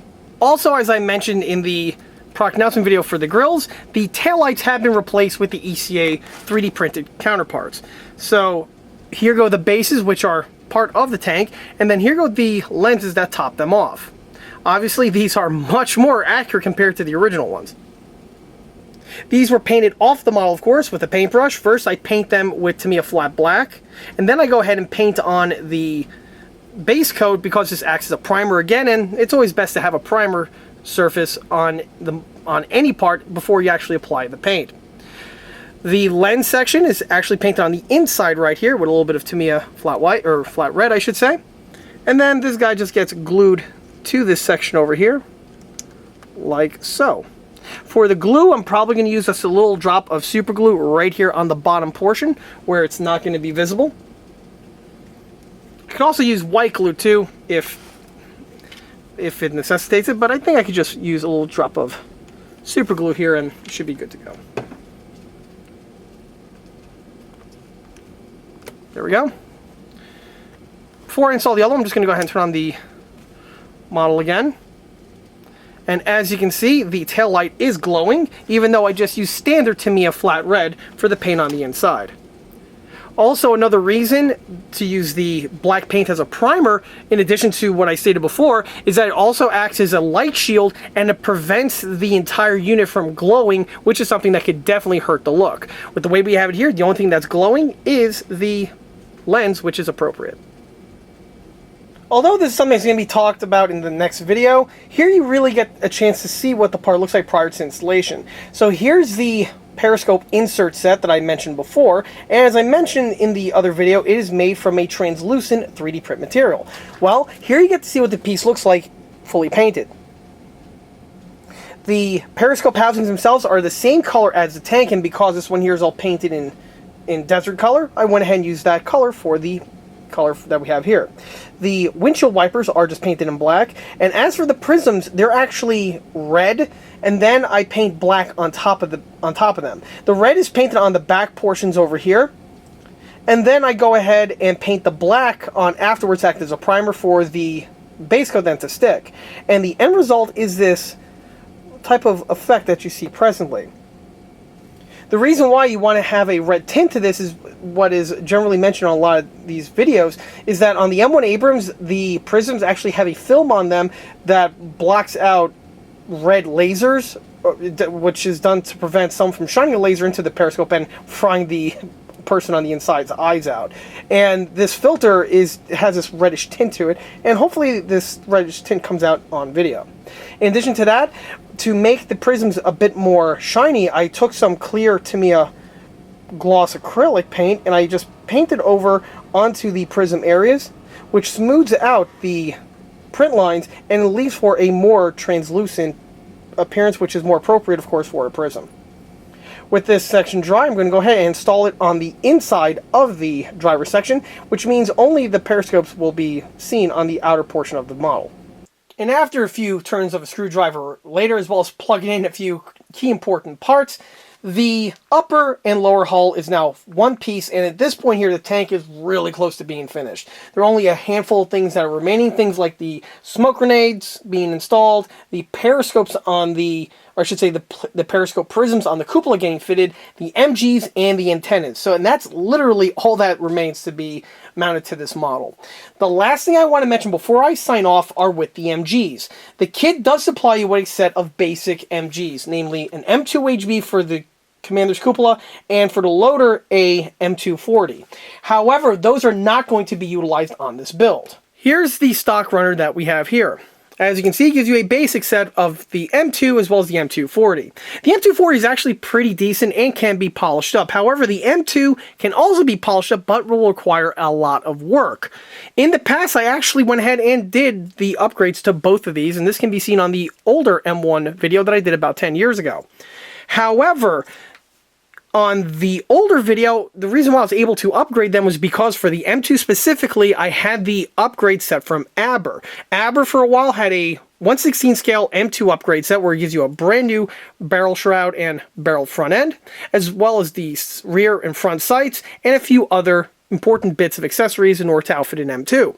Since the years that followed, that set is not nearly as common as it once was, and so trying to upgrade one of these sets here has now become much more difficult. So honestly, we're at the point now where it's easier just to swap the pieces out completely as opposed to trying to roll up your sleeves and go ahead and mess around with the stock unit. So this is just going to go into the spare parts bin. In its place, I went ahead and acquired the set that we have here. This here is an HD 3D printed resin set from Shapeways. This set contains a bunch of beautifully detailed components for the use of the MGs for the Abrams, and the set can be found via the link listed below. The set, however, as awesome as it is, it kind of gives you more parts than you really need, which is rather unfortunate. However, the juice is certainly worth the squeeze because the pieces are definitely worth it. So the set contains both an M240 Bravo as well as an M2HB specifically for the M1A2 Abrams. And why that's relevant is because the M1A2 pintle mount and cradle system for the M2 is specific for the A2 Abrams. It's not like the older days where you had an M23 cradle or something along those lines. This thing, it's rather specific. And the detailing on the pieces are exquisite. Everything is nicely rendered out. The M2 has all the detailing from the peep sight to the butterfly trigger to the buffer section. And also the M240 even has an optic on it, which is really cool, as well as the bicycle handle type spade grips. And on the M2, the extender butterfly is there along with the, again, the bicycle hand grips as well. However, you'll notice that we have an extra bit of equipment, which is a secondary M2HB. This set here is more along lines intended for the use on a Tusk, which a Tusk M1A2 Abrams, or even some of the other M1A2s that saw service in Iraq, they mounted another 50 cal right over here on top of the mantlet in order to better deal with anti-armor threats. And this is something that is seen on a large number of those vehicles. However, for this build, however, we didn't go with that route. So I'm going to be stuck with a really cool, although rather specific, M2HB in HD resin. However, like I said before, the juice is certainly worth the squeeze. The pieces are on the, I don't want to, they're definitely affordable, but they will add to the budget, certainly. However, you get what you pay for. And I'm definitely going to enjoy polishing these up and fitting them to the build. And once this tank is finished, you'll really get to see and appreciate exactly what they bring to the table. Of course, I'm going to be going over this information in more depth in part 2 on this 3-part video series. And that is actually the perfect point to sign off on part 1 of this 3-part video series on the 1/16 scale Heng Long M1A2 Abrams main battle tank project. If you like this video, be sure to subscribe to this channel, where it's a great way to keep up to date and in the loop of new posted content, being part 2 and part 3 on this particular project that we have here, as well as the other smaller and larger scale model showcase videos and project update videos that frequently get posted to this channel. Another way to keep in loop of new posted content is by liking us on Facebook. There, I have more photographs of this particular build, as well as photographs of the other smaller and larger scale builds that have been seen on this channel in the past. Furthermore, don't forget to swing by eastcoastarmory.com for more 1/16 and 1/6 scale builds and detail components. Thanks again, and I'll be seeing you all again on part 2. See you there.